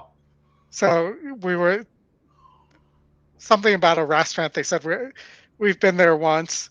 And I go, Well, my father hung me on a hook once, and he turns to me and he goes, "I did Yeah, what?" 2 minutes away from the Grade 2 San Antonio. This pretty much is halfway through the card. And I've got to say, Jess, I was delighted to see Stiletto Somebody Boy needs to get coming her out the here. newer He gets iPods. reunited with JJ Hernandez, who rode him quite some Not the time ones ago. that are Making him years look old. better. Now, I just said that with Anisette, and that works. Maybe I that's love the when angle I'm you're going watching for. an So NFL funny. I think game and we're they're making using a lot of surfaces, future fans here their today. Yeah. I was sponsor, walking through the stands and I they heard some kids and the going, announcers are "Give us constantly it, calling give them us it." So iPads. Yeah, Al whoever Michaels wins this did race, that for we're so gonna have long, fans for them for sure. and I do like and Stiletto then Boy he out here. just I think started he calling looks them great. And tablets. Mosher said that this is the best he's Kenneth looked, and I knows. definitely There we agree go. with him. But it's what Stiletto Boy are we gonna get today? The big cap winner or the one who hasn't ran so well in his last few starts? I think we're That going to one, get a the sharp one that one hasn't that won, we've had. We've seen run JC so well. Hernandez. He was the leading rider Still in last his year last at few EST. starts. He has a habit to get horses forward. We got to start talking about the Pegasus too. Within themselves. And I And think that's what Stiletto aren't they Boy supposed to be seems running a be picked Pegasus up at Santa and Anita, or carried did just they a little bit. cancel it? Based I'm on sure they work, did, my because the top pick Pegasus here this is year is number going to 5, be Sanador. a His works on glorified HGTV allowance race. recently have been I was great. going to say He it doesn't sat look like behind it's going to be a great horses. He can field. sit really nicely. No, He's not tugging on the rider. And then when doesn't they appear ask him to anybody's go, coming they over nudge a for it little either. bit, and then he But just we made some explodes good money adrenaline off in his that. last few works. So I Yeah, really like Last that year from on him, the air. especially since So he's yeah, I'm not going to competing complain. first time at no, Santa Anita on this dirt that track. was the good I one. do like Who the horses who hell know was, how to what was the win name of that races. horse? He's won 7 of 12, but only won That was Art 149,000. He's been the running late Art over Collector. there in Yeah, Argentina. Art Collector. We'll have to see just how Art good he really Collector. is. Judging by the way he looks out here They're on going the to go over racetrack, 300 though, grand in this I'm pick not going to six. worry. He looks like $1 That's million good. That's out good here. business Yeah, for he him. does. He's a That big, is. It'd be heavy great horse, for and a lot of these great horses are, business and they for a look quite good carryover in here. too. So number Yeah, 5, the Sanador thing is, for you need me, bigger but fields, Zoe man. has the You one. need these We're coming a up. bunch You of have some things. bigger fields Pick coming 6, up. whoever you like. Yeah, Get your but tickets in right now for that $1 wager. You're 0 minutes away from race number 6. Good luck.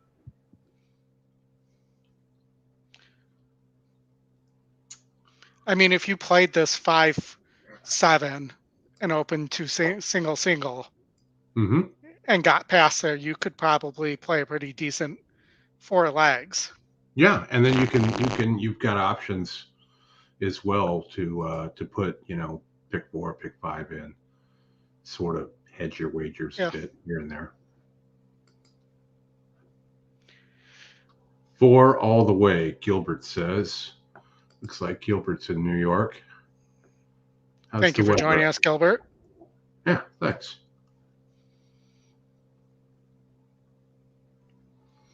Let's see what the crowd looks like there. Always a big day. I went to their Santa Anita opening day for like 25 straight years. It was always a festive occasion. You get to 40,000 in there. Back in the day, they used to get 60,000. Yeah, they were talking about maybe 30. They were expecting about 36,000. I wouldn't be surprised. Isn't bad. So the parking lot on the backside, when you get a dirt race, you should be able to see the parking lot back. You should see a lot of RVs. Those are the folks that have come from Alabama and Michigan to go to the Rose Bowl. So you always get a bunch of dumb money because they come over to the track and don't know what they're doing, especially if they're from Alabama, which doesn't have a racetrack. Of course, Michigan doesn't have one now either. But you could set up some betting on the Tournament of Roses parade. It's post time for the San Antonio Stakes. I don't get the San Antonio Stakes in California, though. Neither do I. It's always been a puzzler. I haven't looked up the history. Stiletto Boy will be the first one to load. All right, go 6. All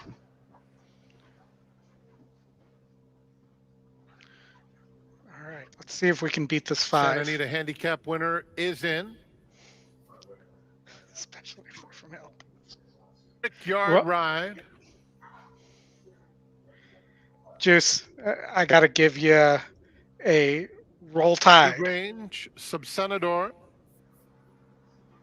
Mixto to the outside. All right, mixed toe to the outside. That's They're Chris's in the horse. gate for the San Antonio Stakes. And they're off. And Brickyard Ride is going straight to the front. Newgrange hustled up for early speed. And Mixto comes away in third. Subsenador is fourth in the early going. Passed now by Stiletto Boy, who sprints through to be a part of the pace as they move around the clubhouse turn. And Brickyard Ride will be the controlling speed, and understandably as expected. The brilliant sprinter has opened up a 2-length advantage on Newgrange in second. Stiletto Boy comes through to be a very joint loose third, and Mixto outside of him. Brilliant. Subsanador is in just a tad tight, having to steady ever so briefly at the back of this compact field that moves on to the backstretch with Brickyard Ride the target, 3 parts of a length to Newgrange, keeping him honest in second. Then Stiletto Boy, Mixto, Subsanador is eager and tugging his way a little bit forward between those two. There's a half-mile left to go in the San Antonio Stakes, and they're chasing Brickyard Ride into the far turn, maintaining the lead by about 3/4 of a length. Newgrange in second. On the outside comes Mixto, Stiletto Boy, and Subsanador. Those 3 in a line behind the top 2. Brickyard Ride and Newgrange are now on even terms, approaching the quarter pole. Newgrange on the outside. Brickyard Ride hanging tough at the rails. Subsanador at the rails. Stiletto Boy top of the stretch, and Newgrange tries to sprint away. Brickyard Ride's running a big race along the rail and not done yet. Subsanador still has to make up in the final furlong. It's Newgrange well off the rail and in control. It will be Newgrange and Arad Ortiz Jr. to win the San Antonio. Mixto rallied strongly late to get second. Then it was Brickyard Ride and Subsanador. Especially from their Alabama. Yeah, it's my Alabama crack for the day. I gave that a roll damn tide. Roll damn tide. I went to when it was the BCS championship, and it was Texas against Alabama. And I was sitting with a bunch of Alabama people. And that was the game where Colt McCoy went out like Aaron Rodgers did, like in the 3rd play or something. I must have heard Roll Tide like 1,000 times. I'm going to take 5-8 here at Gulfstream, and then I'll 5-8 exacta box. 5-8. Yep. Gulfstream in the last.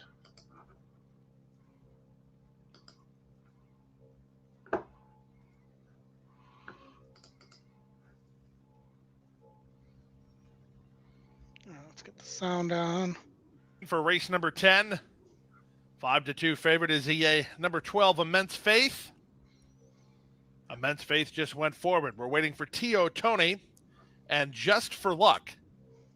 So Jake's still the leader here. Just for Luck under Edgar Zayas, and then T.O. What do Tony, you have in your... Paco Lopez for Lupe Preciado to the outside. The 11 and the 10. Boxing Day finale there. Immigrate.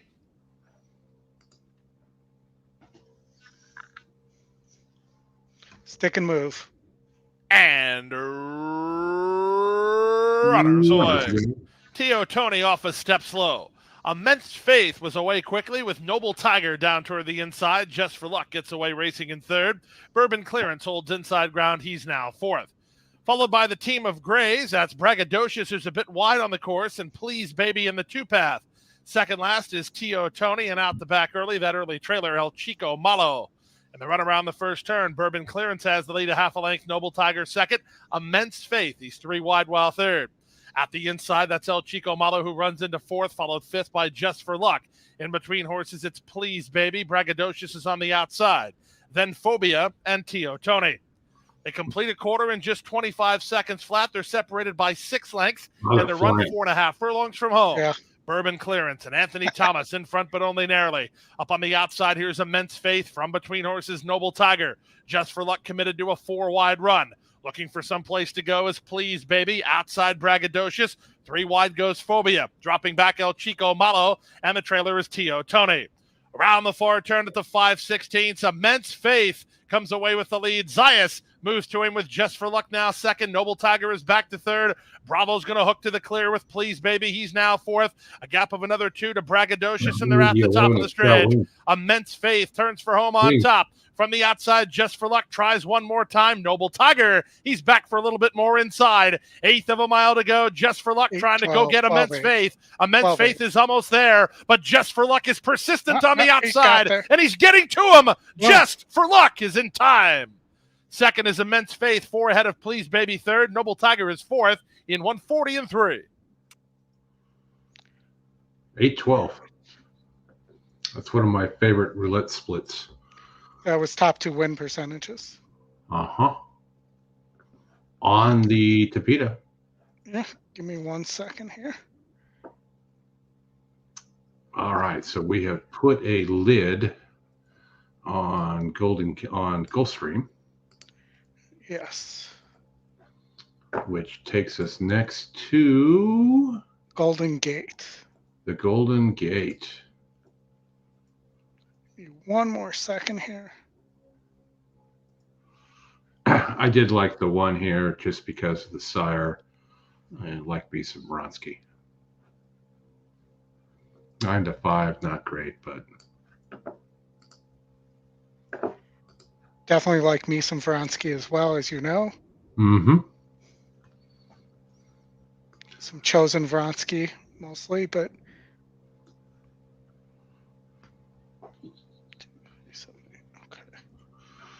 All right. After this, Oldy, we can get into the late pick 5 at Santa Anita, cover a few more races as we don't have a whole lot to show. So, I'm just getting that stuff in right now. Why don't you flip over to the gate on the video? Yeah. All right, the gate on the video. They're not even close. I would say they're 2 or 3 minutes away from. Yeah, they're going to roll around. Looks like you got 3 horses that everybody likes and then 2 outsiders here. So while Oldie does that, I'll look at the 5 and the 6. Show gate. The 6 is the long shot, 12-1 morning line, 6-1 E morning line, getting 12-1. Anton Georgi usually boots some of these home. Non-winners of 1 allowance, 3rd off. No real trainer angle here. The 5 was the other price. Again, no real trainer jock angles there. That one is going from a 16K up to a 24K, probably right around the same level. 9 for 36. I would probably go more with the 6. Because if it can run one of these sit off the pace races, probably has a decent shot. GSR wise, the 6 is also top GSR. And top SOAR is the one, the Vronsky horse that we talked about before that hasn't won since October 28th of 2022. So there's that. Yep. So proof of jazz. Do we think there's enough proof of jazz here? I don't think so. I'd rather go with the 6. Let's see. So carrying top weight. So is the 6.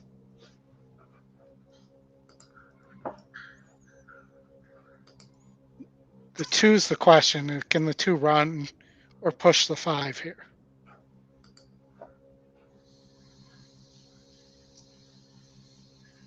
That seems like what needs to happen. Mm-hmm.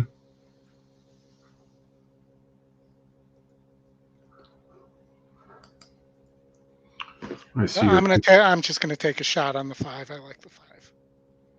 Okay. Another one of the Castellanos.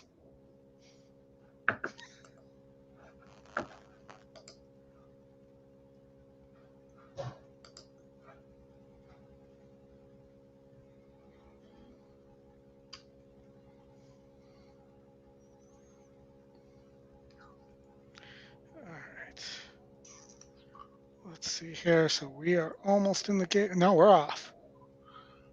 We got no sound. Here we go. Tries here and does so by a little over a length. Brev is on the outside of Vronsky faint for 2nd. There's your and 5. 1.5 to Miami Lady in 4th, 3 lengths off the lead, and 1.5 lengths to She's a Runaway, who's at the back. She's a little runaway. As they turn onto the backstretch. I can't, man. That's twice. No more singing.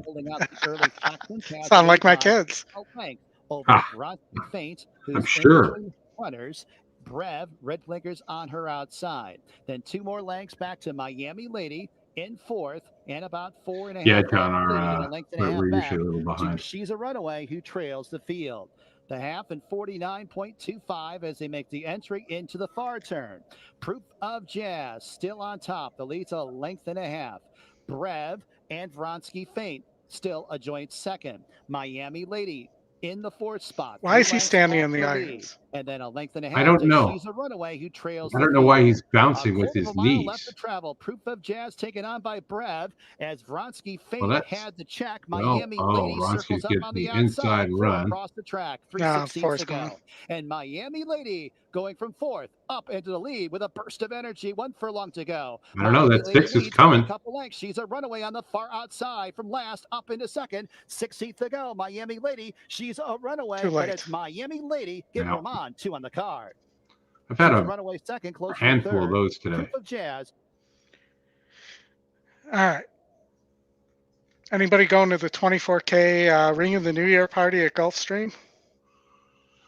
No, I'm not. All right. So let's talk late pick 5. So my ticket's $160. My top pick, my single, is the 7. Here going down the hill. Looks to have a pretty big pace advantage. I don't like the 2, who's more of a dirt horse here. And I thought if it's not the 7, the 3 and the 5 are both dangerous at a price. Mm-hmm. You've got the video screen up there, Chief. Oh, shoot. Sorry. There we go. Yeah. There we go. So the 3 and the 5, I think, are dangerous at a price. The 3 is only 1%. Mm-hmm. But you have you have a big GSR jump.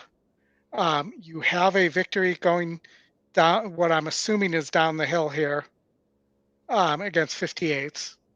Yep. So, and this is the only horse in this race that is won going down the hill.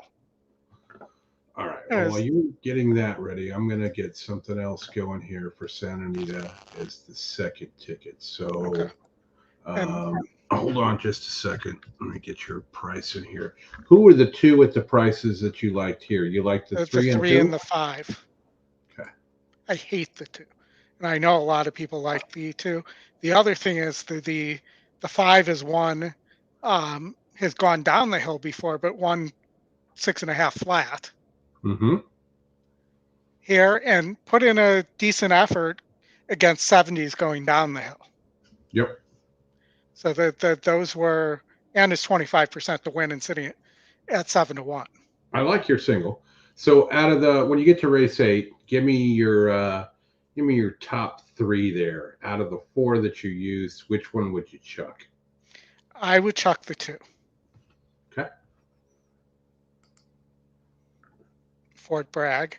I think Speedboat Beach most likely wins this on the front end. I do really that the 8 Race Cane had a 4-star work as well. And if this breaks down, I think Race Cane is sitting in great position.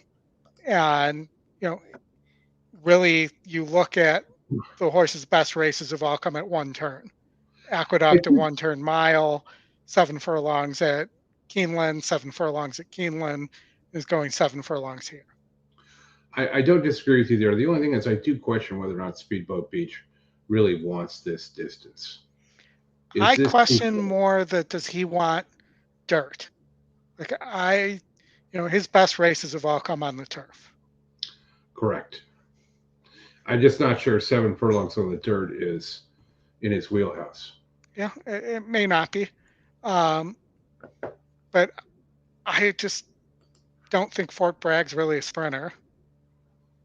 Mm-hmm. And, hasn't really been willing to go by people most of the time either. So they does draw IRAD though, but that's the one I'm going to drop. And, I thought the 3 has a big shot on the front end with the scratch of the 1 here. Mm-hmm. No, don't disagree. Big shot. Was not going to use the 3 at all. I actually like the 1, but with the scratch there, there's just hard to find who's going to go with the 3. And at a mile, lone speed is very dangerous. And race 10, I thought was pretty wide open. You have the lightly raced Brad Cox horse here, who's undefeated, but is lightly raced and is moving up in class. You have the 9 horse who has been faced twice this year, Goodnight Olive. And, actually didn't fare that poorly against Goodnight Olive at Saratoga. No, correct. But, you also have 9% next out Breeders' Cup as a factor here. One other thing, so I'm going to go back 2 races here on Speedboat Beach. Speedboat Beach was one of the 9% winners last year, next out from the Breeders' Cup. Yep. So that's in my notes package. The 7's the Baffert. You're going to get probably the biggest price on a Baffert you're going to see in a long time in a race that doesn't involve Flightline. Correct. But looks like it probably is going to need the lead. Probably will stop.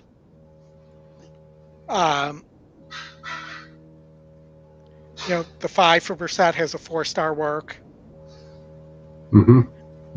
Again, another horse that kind of needs to step it up a little bit. Last time it tried to step up was going 8.5, though. And maybe this horse is just a sprinter. Does try IRAD as well. I think you're onto something there with the horse just being a sprinter. That makes some sense. And then you have the 4, the 1 Yak-Teen horse that's not scratched. That's the only one. That's the weirdest thing. Yeah, I don't know. I really, there were a couple instances of 2 Bafferts and 1 Yak-Teen, or 3 Bafferts and 1 Yak-Teen until those scratches happened. And, the Yak-Teens do well in those situations. Mm-hmm. Now, do I comment on, it's really hard for me to resist the comment on Scott Free's Cox in the OC.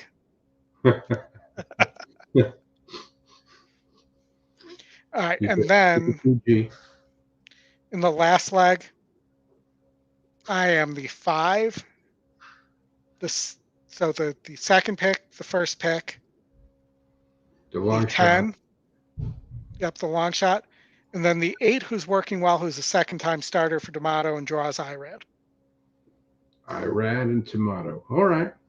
Big GSR as well. I do want to point out the other McCarthy. There's 3 McCarthys in this race. Uh-huh. The one that seems to have the GSR for the turf and has a 3-star work is the 11 and draws Rispoli and is at a huge price. That's my next off that I left off. Okay. So I would follow that up with this, Oldy. I would follow that up with pick 3, where I take the 3 and the 5 in race 7, the 3, 5, and 7 in race 8, and the 4 and the 7 in race 9. And I would pound that for more than the 50-cent base wager. One thing we haven't talked about today is that it's not a 50-cent base wager anymore. They are now dollar pick 3s and dollar trifectas at Santa Anita. Yeah, that they announced that pretty late too, pretty close to the start of the season here. Yeah, and so I'm going to go back and take a quick look at how that, from the payout standpoint. So race 1 was $131 trifecta. Another $100 trifecta in the second, and then taking a look at the first pick 3 payout. First pick 3 payout was $109. So the payouts are definitely up for sure, which is what they were looking for. So you said 3-7 is what you're thinking here? Yeah, let me go back to your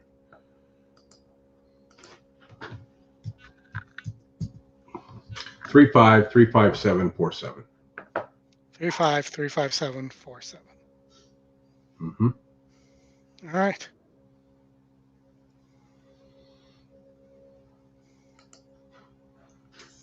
All right, we got 9 minutes, Oldie.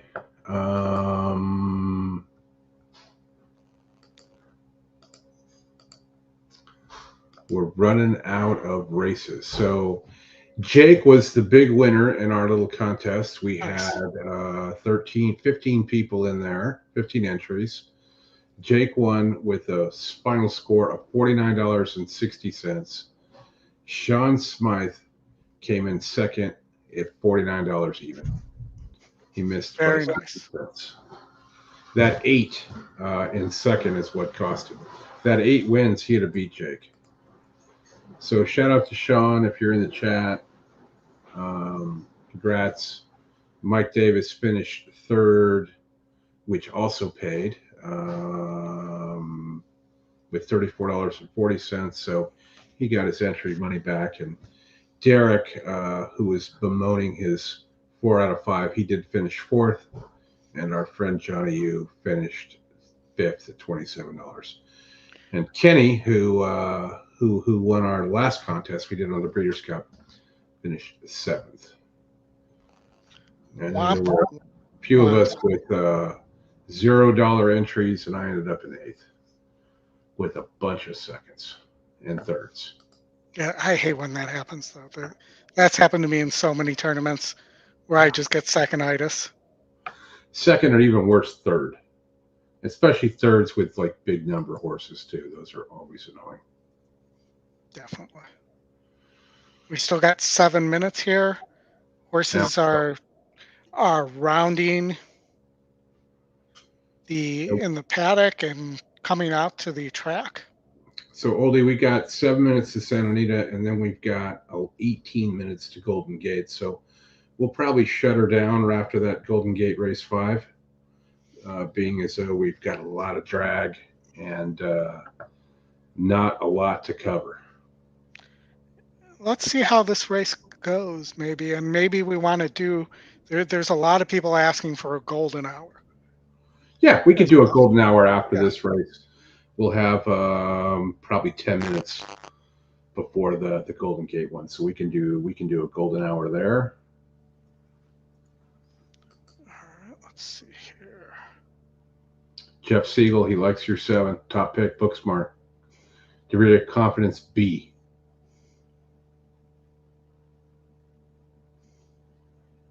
Confidence B. $500,000 so far. This should get pretty good. There should be a pretty good pool here.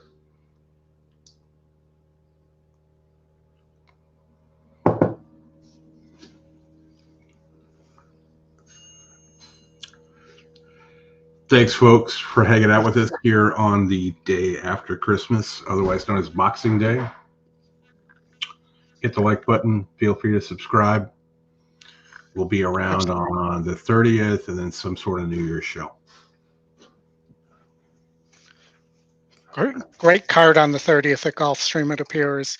Haven't seen the entries yet, but just based on the number of stakes races. Yeah, the weather should cooperate too. What's going on in Tampa that day? Are we going to get a decent card there too?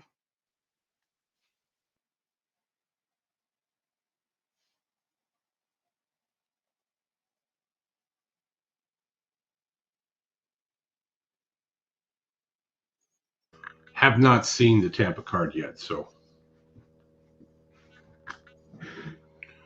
I'm not sure if it's loaded yet. We'll look. 12:30. No, it is not. Okay. Gulfstream, we got 11 races. We got 3 graded stakes races, plus a decent handicap, another stakes listed stakes race. Well, and Gulfstream, the what's it called? The race The Mucho Macho Man is January 1st, which is the kickoff of the Gulfstream Derby preps. Mm-hmm.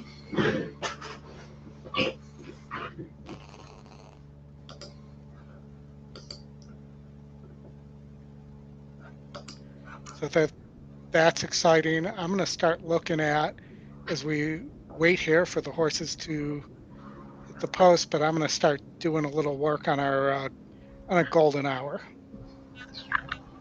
All right. It starts off with the Malibu, I believe. It does, yes. Ooh,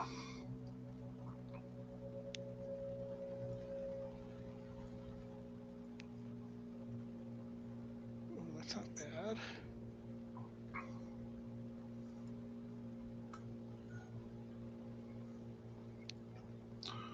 All turf pick 3 pool. 100,000, not too exciting. Takeout's too high.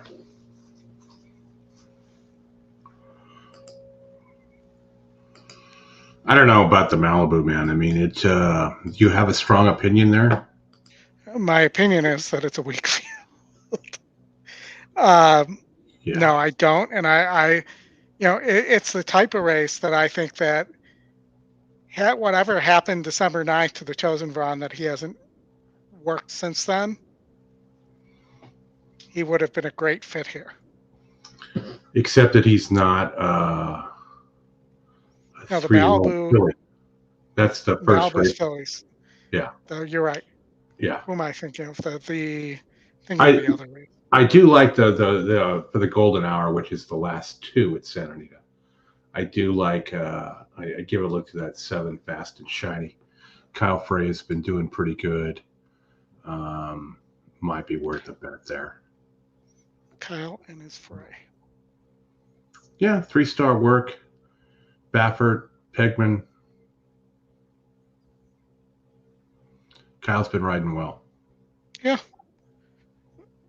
He's getting a lot of quality mounts. Mm-hmm.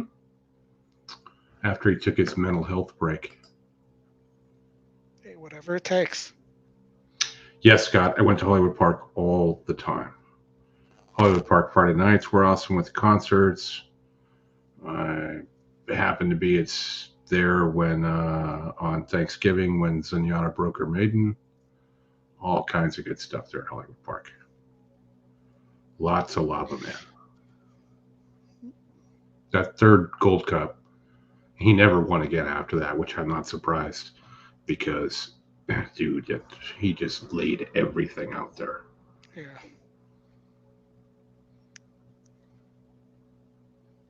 Also did a bunch of, by the airport on Century Boulevard. Been up in that booth with Stauffer a number of times as well. Which is like way at the top. I wasn't there for the earthquake call, but I can only imagine because you would like take the elevator up to the top, and then there were like 2 other flights of stairs to get up there, and then a little walk over the roof to get in his booth. But always good stuff. For my money, out of all the synthetic tracks that we've had throughout the years, that was the best one. It was fair. You could win on the lead. You could win from behind. You could win in the middle. There wasn't a lot of bias with that one. Now, to drive in off the 405 freeway to Hollywood Park, that's a different story. Is it still a nightmare with the football stadium, or did they expand it so that? I have no idea. I'm 3 years removed, 3.5 years removed from that, but just that drive, getting off at Century Boulevard over to the track, not a good part of town for sure. And then they always would open up the gates for the late double and let everybody that couldn't pay to get in. So you got a nice, real good element there on the first level. But Turf Club was good. Bars were good. Decent group, a set of people. That's where we always went to the Derby. Hollywood Park had the Kentucky Derby at that point. Santa Anita closed up before that. It's where we used to go for all the Triple Crown races at Arlington, which is gone too. Yeah. Yeah. More CDI. Yep. Buy it and close it. Didn't they also technically own but outsource Calder to Stronach, but wasn't it technically CDI owned at that point? They still owned it, but they ran Gulfstream Park West there. Right, I know, but I know it's not really. Yeah, they just leased it and leased it out to Stronach, and it worked out because you could give the Gulfstream course a bit of a break there. I really like everything that Catalina Eddy. And we've already seen the results of the turf. What year-round racing has done, because he does have a bit of a especially the summers to the turf. He did catch my eye coming up here, and Kazushi Kimura, we welcome him back. Maybe they'll just put in a second synthetic serve. Instead of Tapeta, it'll be something else more jacked up for us to try and handicap. Overall, Zoe, is there a competing service manufacturer in the United States? I don't know, but I'm sure you could. There's something. There's got to be another one. I just like that Japan. Japan has the all-weather track. And it's dirt, yes. Yeah, it's dirt. Yeah, I just love that it's dirt. It's all weather. We can run it. We can run in the sun. We can run in the rain. We can run in the snow. It doesn't matter. That'd be like having a Breeders' Cup at Saratoga, right? Get a good snowstorm. Oh, they keep talking about this. Oh, too. Frozen grass. Yeah, I mean, the turf course is frozen. That's the rating, frozen. Well, it's like Australia racing, man. They have about 12 different grades for the turf course: dead, almost dead. It's post time. The horses have reached the gate. They're loading the gate for the 7th.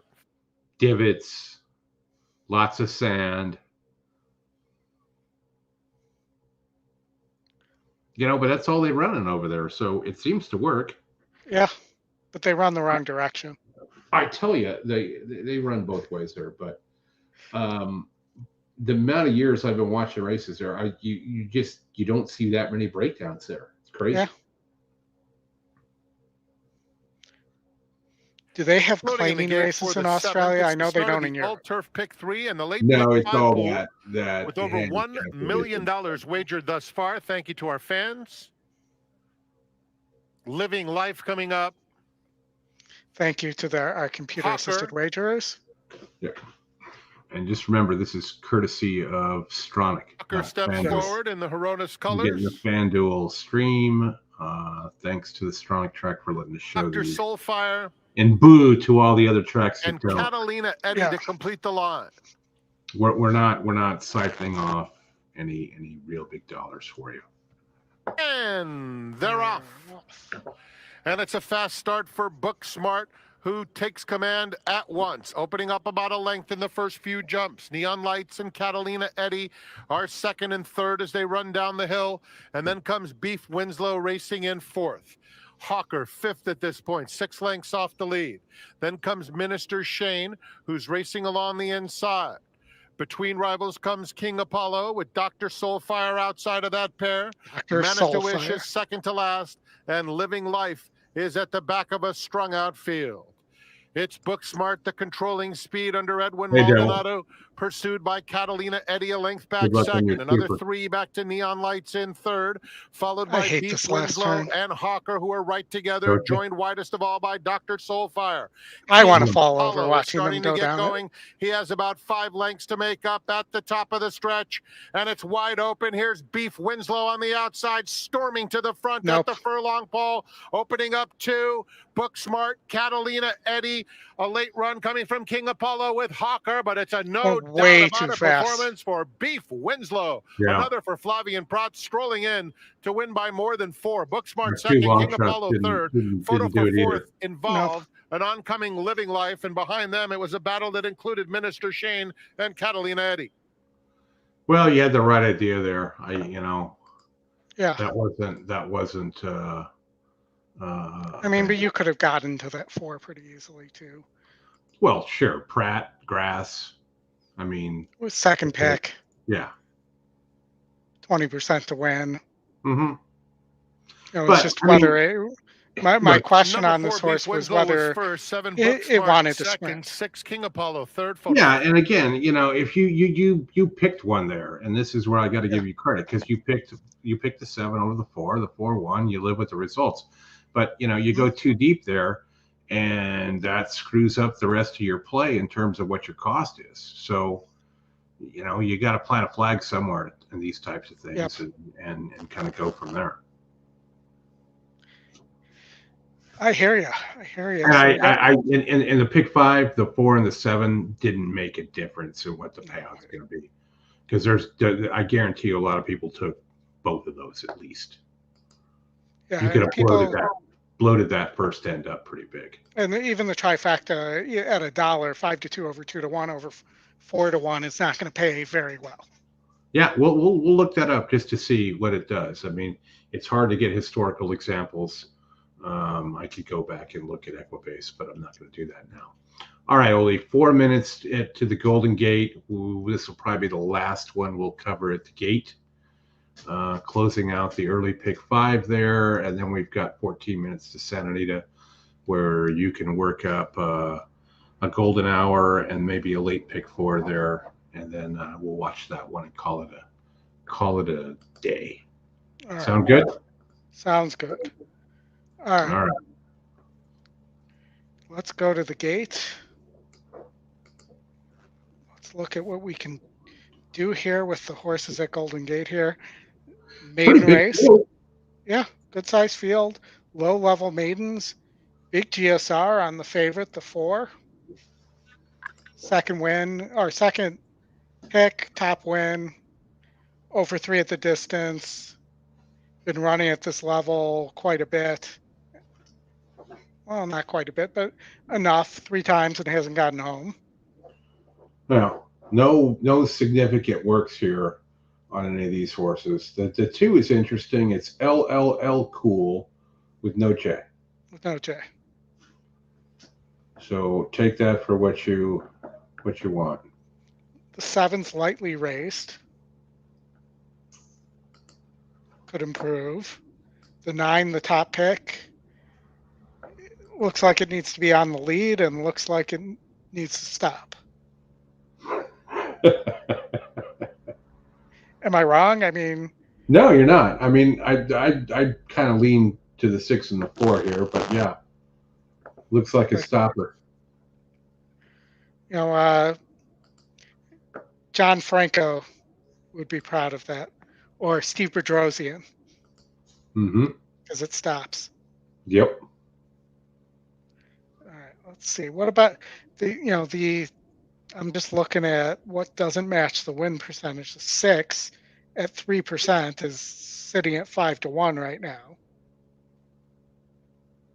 Is dropping, stretching out to a mile.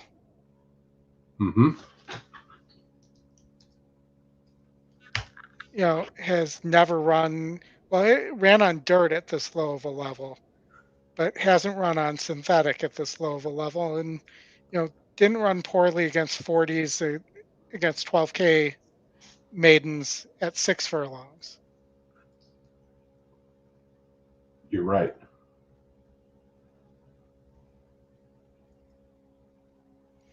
I mean, I don't want to say I don't hate this horse, but I don't hate any horse really.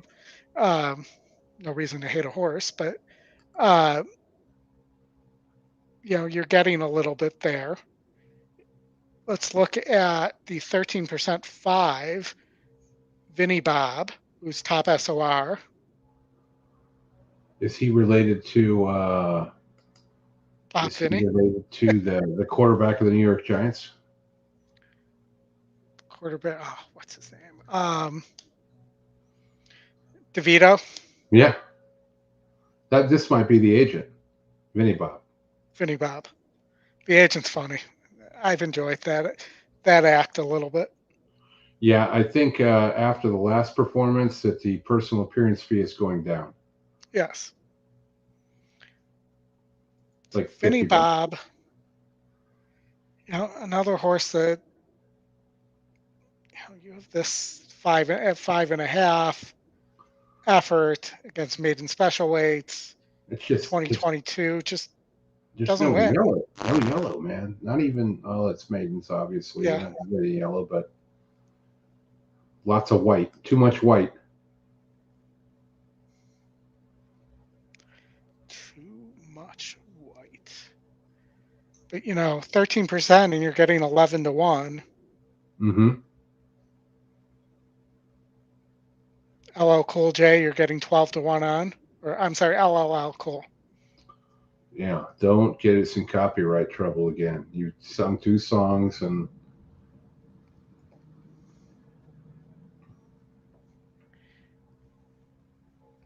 but I like the 5 a little bit. I like the 2, and I like I believe it was the 6 was the other one I was a little interested in. Mm-hmm. It's dope. And the long shot doesn't look great. That was come close last time. Yeah, but that was the 6 and the 8. I'll go back to the Dan Markle barn one more time. You're going to scream Markle Polo? Markle Polo, yeah. That's the Kmart version of that game. And for those of you who don't know, Kmart used to be the Walmart. Oh yeah. I'm just saying, like, Kmart is a kind of a dated reference at this point, unfortunately. Almost like Sears. Yes, Sears, Venture. Did you have a Venture? We had a Venture. Service merchandise. We had Sears. Oh, we're off. No, that's Santa Anita. Never mind. We're going to the gate here.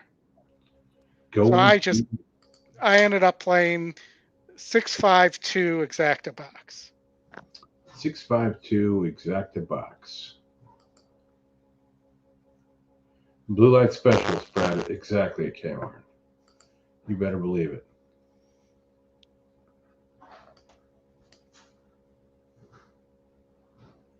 There are no more blue light specials.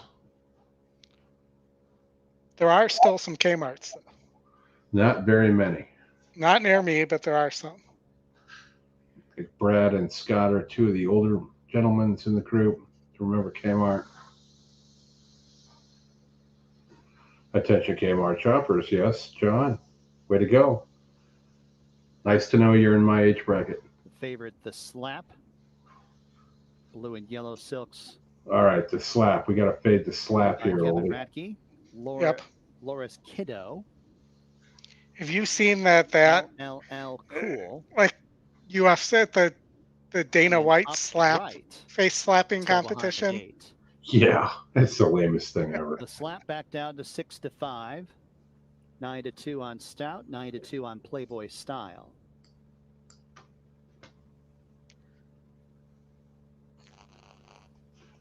Upright, Playboy Style, and LLL Cool. No, LLL Cool's too cool to go in the gate. Yeah. Too many L's. Triple L Cool. The guy at starter, he wants to get run over one day. There goes a bird. That was cool. There he goes again. LLL Cool. LLL Cool's run like 70 times. You'd think it would be used to the gate by now. Only 70? They're all in the gate. It has not run 70, but. And they're off. It's Upright from an outside post going out for the lead. Levon at the fence, though, surging towards the front end, and Levon will have the lead as they lean into that first turn. I'm just going to go as wide as possible. Is in second, and get pushed back, even though we think it needs the lead. That's a good lead. That's a good move. Of Upright, updraft in 5th, and 2 more lengths back to Vinny Bob, who's about a length and a half in front of Laura's Kiddo. And then it's Stout in second last, and half length back to Playboy Style, who's at the back. and it's Levon who opens up. Levon has not LeBron, Levon. LL Cool in second. The slap is in some tight quarters in a joint third with Upright. And now it's Vinny Bob who's tugging at the rider to go on up into the top 4, updraft towards the inside. The slap shuffled 6. Loris Kiddo 3 wide 7th and a length and a half back to Stout. And Playboy 8 may have some horns here. from the back of the pack. Right. Entry into the turn. It's Levon. Levon ridden along to keep that lead with 3 furlongs to go. Has it by a little over a length. Uprights outside in second. Here comes Vinny Bob. Now backpedals as Vinny Bob probes at the fence. It's still making good progress. Kiddo circles up wide. The slaps behind horses. Playboy Style goes about 5 or 6 wide as they turn into the home stretch. And Vinny Bob gets through along the inside. Vinny Bob the lead as they got 1 furlong to go. Loris Kiddo is cut loose on the outside. Playboy 7. Style stand side. 16th to go. Vinny Bob, Loris Kiddo as it's Playboy Style. Come on, Vinny Bob. Outside. 3 chances. They come on, 8. Loris Kiddo. No, it's going to be 7. Style. Wow. Defeats Loris Kiddo. Then it was Vinny Bob. Many lengths back to Upright in 4th. Ugh. Enough of the Markle. All right, Oldie. 16 minutes to go. We got about 20 minutes to go, and we'll wrap this thing up. What do you want to do? Do you want to start out with a pick 4? You want to go to the golden hour? Well, let's start with the golden hour. I feel like there's more interest in the golden hour. More gold? More gold in the golden hour. Right now I'm sitting on the 3 as a single in Golden Gate Race 8, the feature, 10,000 claimers. There is cheap speed here as well that you got to look out for, or potentially cheap speed. So I've been thinking this one through, and I may rework this as we sit here. I might not go so deep in the first leg at. I know you like the 7. I like the 3 and the 9. But let's take the Baffert and the Cox. And then let's add here. Oh, you make me laugh. That's the point of the show, right? To make you laugh. So we got Beats, we got Bears, and a Cox. Anyone? And Cox. I'm torn on this horse. Its best races are well behind it. Yeah, I would agree. The one's in decent form, but not really against this level. This is another Golden Gate, kind of, you're never sure what you're going to get crap shoot race. But, it is synthetic. The top 2 synthetic angle, we can play there. Mm-hmm. That angle works good for you. Yes. That one you came up with has been pretty good.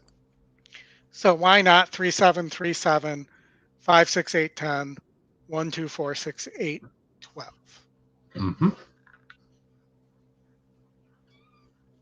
That's where I think I am landing, because I just don't trust that 3 at Golden Gate. Yeah, that I would agree. That is not trustworthy for sure. Could win for sure. Yes. But and what's the price on that 3? I'm bouncing around here. Here's the problem. The favorite, I think, scratched out. So you're 7-2 on the 3, 4-1 on the 7 right now, but they haven't opened. Yeah, those 2 will be the top 2. I would guess, unless somebody gets hammered early and then it floats up. We see that a lot there too as well. Yeah. Scott says just pick a number. Isn't that how we all do it? Yeah, because you can't pick names because you can't plug names in the machine. And then somebody has to punt. So does the way it work at what am I trying to say? In California, then somebody has to key that in once it comes in at the casino. What? The ticket, or technically? I don't know what you're asking. I was trying to go off your explanation of how gambling works in California. The hub and spoke. The way it would work is that wherever you're betting into, the brains, all the servers are going to be on tribe land.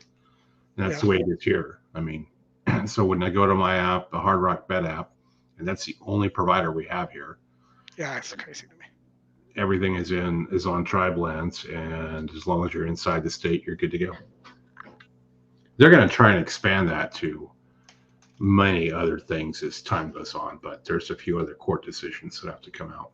Yeah.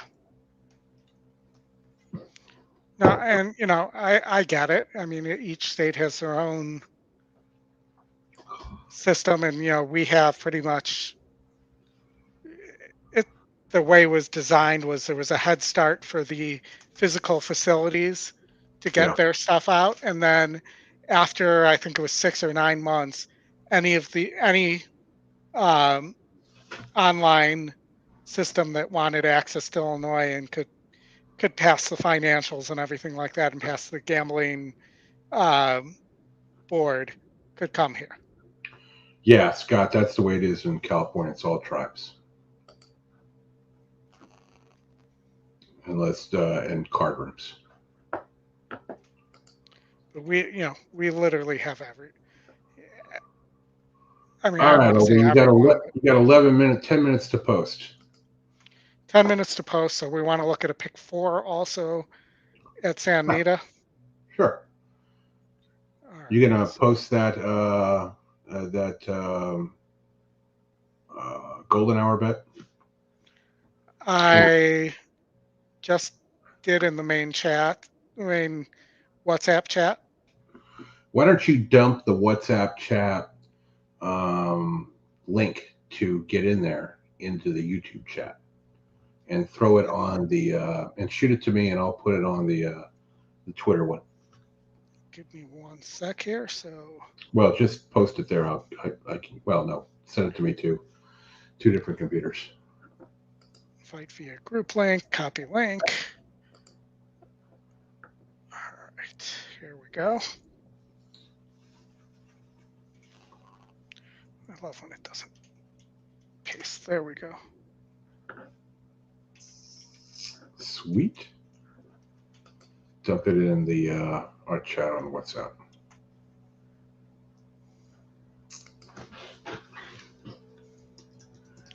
All right.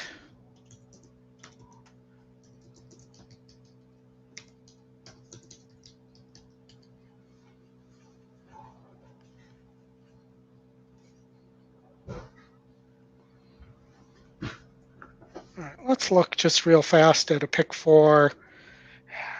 I'm going to make it $45. Or I could just play this at 64.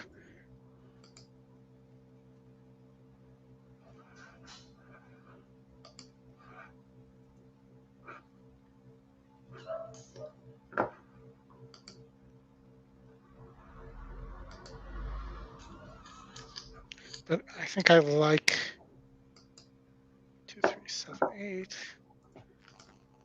I mean, I like the price on the 7. I think the 5's dangerous here. I didn't use the 5 on the golden hour, so I will plug the 5 in here with the 3. Or one of the ways you could cover all 4 of the horses that we were using in this leg. Since we have 2 in the golden hour, we could go 5-9 here.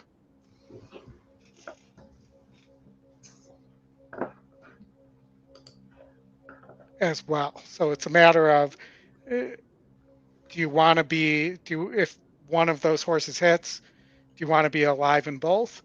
Or do you want to take some different price chances here versus the golden hour. And let me look at your golden hour ticket real quick. Hold on.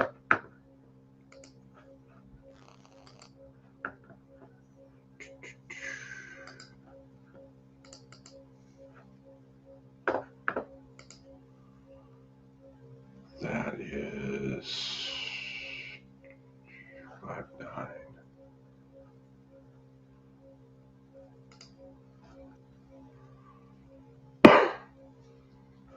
I don't know. I kind of like what you got there, man. I think that's a good spread between the two of them.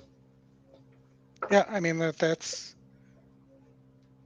I think that 5's got a big chance to possibly sit the trip there. I do too. I mean, it 3 for 5 at the distance, or 3 for 5 lifetime. What is it at the distance? Go to GSR. The one with the little red circle. Yeah, I know. First time. First time. I like it. Yeah, you get 2 of the top 3 GSRs. Mm-hmm. Yeah. What am I doing wrong here? 2, 3, 7, 8, 3, 4. I just don't like Fort Bragg at all.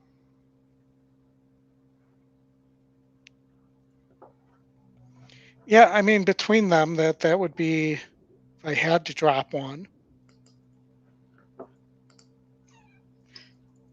But if I'm trying to carry this for the price difference, if I'm trying to carry this to that race 10 to cover the golden hour, going narrow on the golden hour there, it's probably also in my best interest to include the 2 there. It is. I still don't like it, but you know, I see what you're doing, and there's logic there, which is good. Yeah, my wife would say I need more logic. We'd come back on at 8 o'clock for Cal Expo, and then Australia. No, thanks. Cal Expo is painful.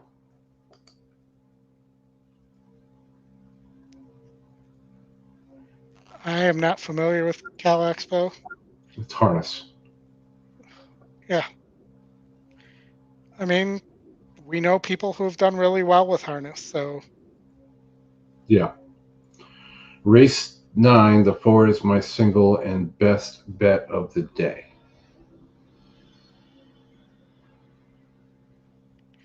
Race 11, turn away either spread or take a stand. Yeah, you're not wrong there, Brad, at all. Oldy and I were talking about that earlier today before we came on, and we came to the same conclusion. Tony, I'm curious why you think the 4 is the best bet of the day. We've gotten plenty of chalk already, and the 4, you know, most of these horses ran in the Twilight Derby, so there's a good comparison here. And, you know, finished 5th, 6th. That was not one of them, but hold on. The 2 here, 7th, that they're all within like a length of each other in the Twilight Derby. So, you know, I think it's hard to tell which one actually is going to run. If I had to choose between the 3 favorites, for me, it's the 6. But I think the 3 could go gate to wire. Did they name that race after the movie Twilight? Because there were 3 of them. I'm going to say no. Sponsored by Jacob or Edward or Bella? I'm not even going to ask how you know the names of the characters in Twilight. Bob Baffert with Yes, I'm not dumb. I went to those movies. I got a lot of credit for that. Number 4, Sharp as Attack, is owned by R3 Racing, LLC. Trained by Doug O'Neill with Antonio Fresu. Number 5 is Damon's Mound, owned by Mr. and Mrs. Love, trained by Michelle Lavelle, and ridden in this post parade, maybe to victory, by Junior Alvarado. Number 7, Hijazi, is owned by Zedan Racing Stables Incorporated, trained by Bob Baffert with Juan Hernandez. And 8 is Raise Kane, owned by Warren and Warren, trained by Ben Colebrook with Frankie Dettori. That's the field for the Malibu. The late pick 4 already approaching 400,000. They'll be at the gate in just 2 minutes. Please make your wagers now for the Grade 1 Malibu.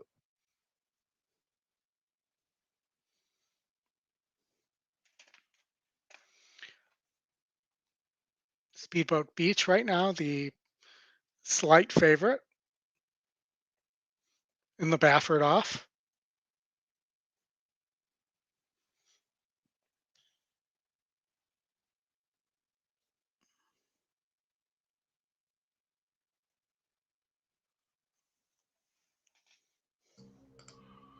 Good pool. Yeah. Helps to be the only game in town. Or one of the few today. Yeah, there aren't many things running today. Next year, it'll be on a Wednesday. Brad, I also like the one in that race before it scratched, but I think the 3 now has a really good chance to go gate to wire.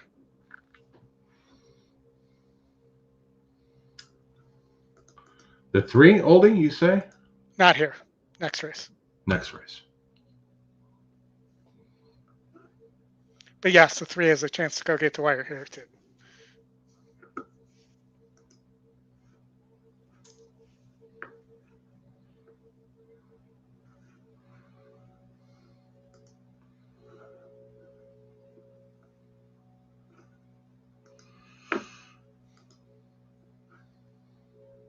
Really keeping the 4 away from the other horses. Yeah. He's probably a biter.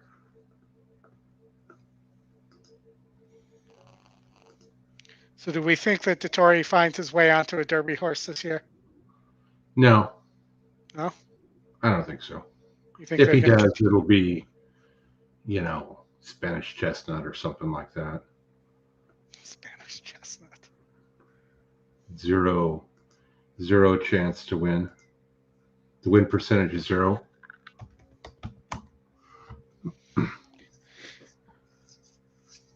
Nobody thought Mage was going to win other than Alfredo in the system. In the system. Yep. So, when I was at Gulfstream, he was literally in Scotty's face, like going Mage. No, before the race, the day when I was there, the day before the Oaks, and they were arguing over Forte or Mage before Forte had scratched. I was never going to bet Forte, even if he stayed in the race. But, it's good that Mage won one race, right? Yeah. Good for him. Horses coming quickly for the Grade 1 Malibu. Zoe and Jess back here. And I did like the look of Giant Mischief, and I especially like the warm-up by Kazushi Kimura. Took this horse away from the pony and really gave him a big... That's a Cox horse, too. Now, a lot of horses had trouble shipping in to Southern California because there is Brad no trains a lot of horses anymore. These guys got on a 30-hour van drive. Giant Mischief did, and I spoke to Brad Cox's assistant this morning, and she said I'm imagining it being like a National Lampoon's Vacation for horses. The fact they were on the van for 30 hours. We should do that. That would be fun. So I do like the look of Giant Mischief in here. You like the look of the 8, do you not, Raise Kane? I love Raise Kane in here. I always talk about how 7 furlongs is such a hard distance to ride, to watch. It's just a hard distance, and I feel like horses who a hard distance to watch are the ones you have to choose, and that is the number 8 for me. I'm calling BS on that one. At 7 furlongs, has really good numbers and doesn't need the lead, which I think we're going to get quite a few speeds in here from the inside. So Tony, I feel the same way. He will get a pace in here, and that he is totally a 7 furlong horse. Judging some body language as these horses come just a little bit closer to us, Giant Mischief definitely on his toes. We saw a little bit of a jig jog from Fort Bragg, the 2. Approaching the gate for the Grade 1 Malibu. And then finally, it looks like we see them taking out the earplugs on the 3, Speedboat Beach with Flavian Pratt. Horses coming to the gate.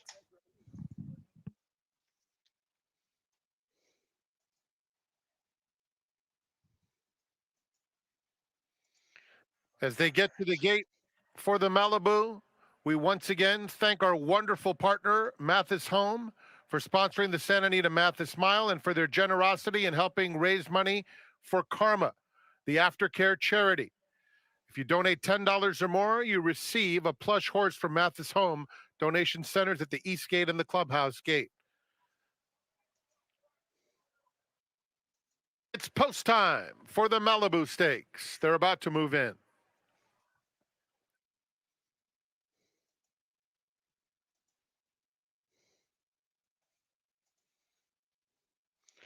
Surprised the seven's currently sitting Giant as the Mischief favorite. has taken up his position. Here's Sharp as Attack in the yellow colors. Fort Bragg, one of three for Hall of Famer Bob Baffert, takes up his spot. Damon's Mound goes forward. Here's Speedboat Beach. I like Damon's Mound maybe for third. Hijazi. Raise Cane will be the last one to load for the Grade 1 Malibu Stakes. They're in the gate. 8's got a 4-star work, too. And they're off to a smooth start in Speedboat Beach and Hijazi, both with sharp early speed. Sharp as Attack splits that pair and moves to be a joint second. They're followed by Giant Mischief in the orange colors, racing along the inside. Fort Bragg is tugging his way, very eager in the early stages, but nowhere to go. He's right inside Damon's Mound, and Raise Cane is just 4 lengths off Hijazi, who's a little quicker than Speedboat Beach and leads by a head to the half-mile pole. Sharp as Attack, 2 off the pace in third, and Damon's Mound inches up outside of him. Giant Mischief aggressively pushed along down at the rail. Then it's Fort Bragg, 4 lengths off his stablemates, rounding the far turn as Speedboat Beach takes the lead. Raise Cane trails. It's Speedboat Beach. Hijazi comes right back, and those two race to the quarter pole together. Hijazi cruising along, has his head back in front of Speedboat Beach. Damon's Mound is in third. Down at the rail, Giant Mischief there at the top of the stretch. Hijazi and Speedboat Beach. Speedboat Beach has another gear and opens up a length on Hijazi at the 8th pole. 4 more to Giant Mischief and Damon's Mound. It's Speedboat Beach and Flavian Pratt. Hijazi trying hard, but Speedboat Beach has won the Malibu decisively by 2 lengths over Hijazi. Giant Mischief was third, then Damon's Mound, and a photo between Fort Bragg and Raise Cane. Well, you can't handle a 7 furlong. Yeah. Answer the question. I hate it when that happens, when I say something like that. Yeah. It is what it is. I mean, it was certainly one to try and beat there, right? Yeah, I mean, the 3 and the 7, you were getting similar prices on, and they were going back and forth from favorite or switching favorites, and the batters had it right. Who ran third there? I believe it was Giant Mischief, the Cox horse. Yep. Yep. Another Derby Trail horse. Really don't think that horse is a sprinter. Doesn't have enough tactical speed. All right. Well, folks, we've come to the end of our time here. Thanks for joining us again. Hit the like button. We would appreciate it. Subscribe. We'll be back on next Saturday on the 30th. Don't know the times yet. We'll post that during the week and then figure out. Probably around 2 Eastern, but we'll see. Yeah. And then we'll figure out what we're going to do for New Year's Day. Thank you, everybody. Yep. Thanks for joining. Thanks for showing up. Always appreciate the support. Have a good rest of your day and a good rest of the week. And Happy New Year. Happy New Year, and I hope you guys had a great Christmas. Thank you. Yep. See you guys next time. Bye.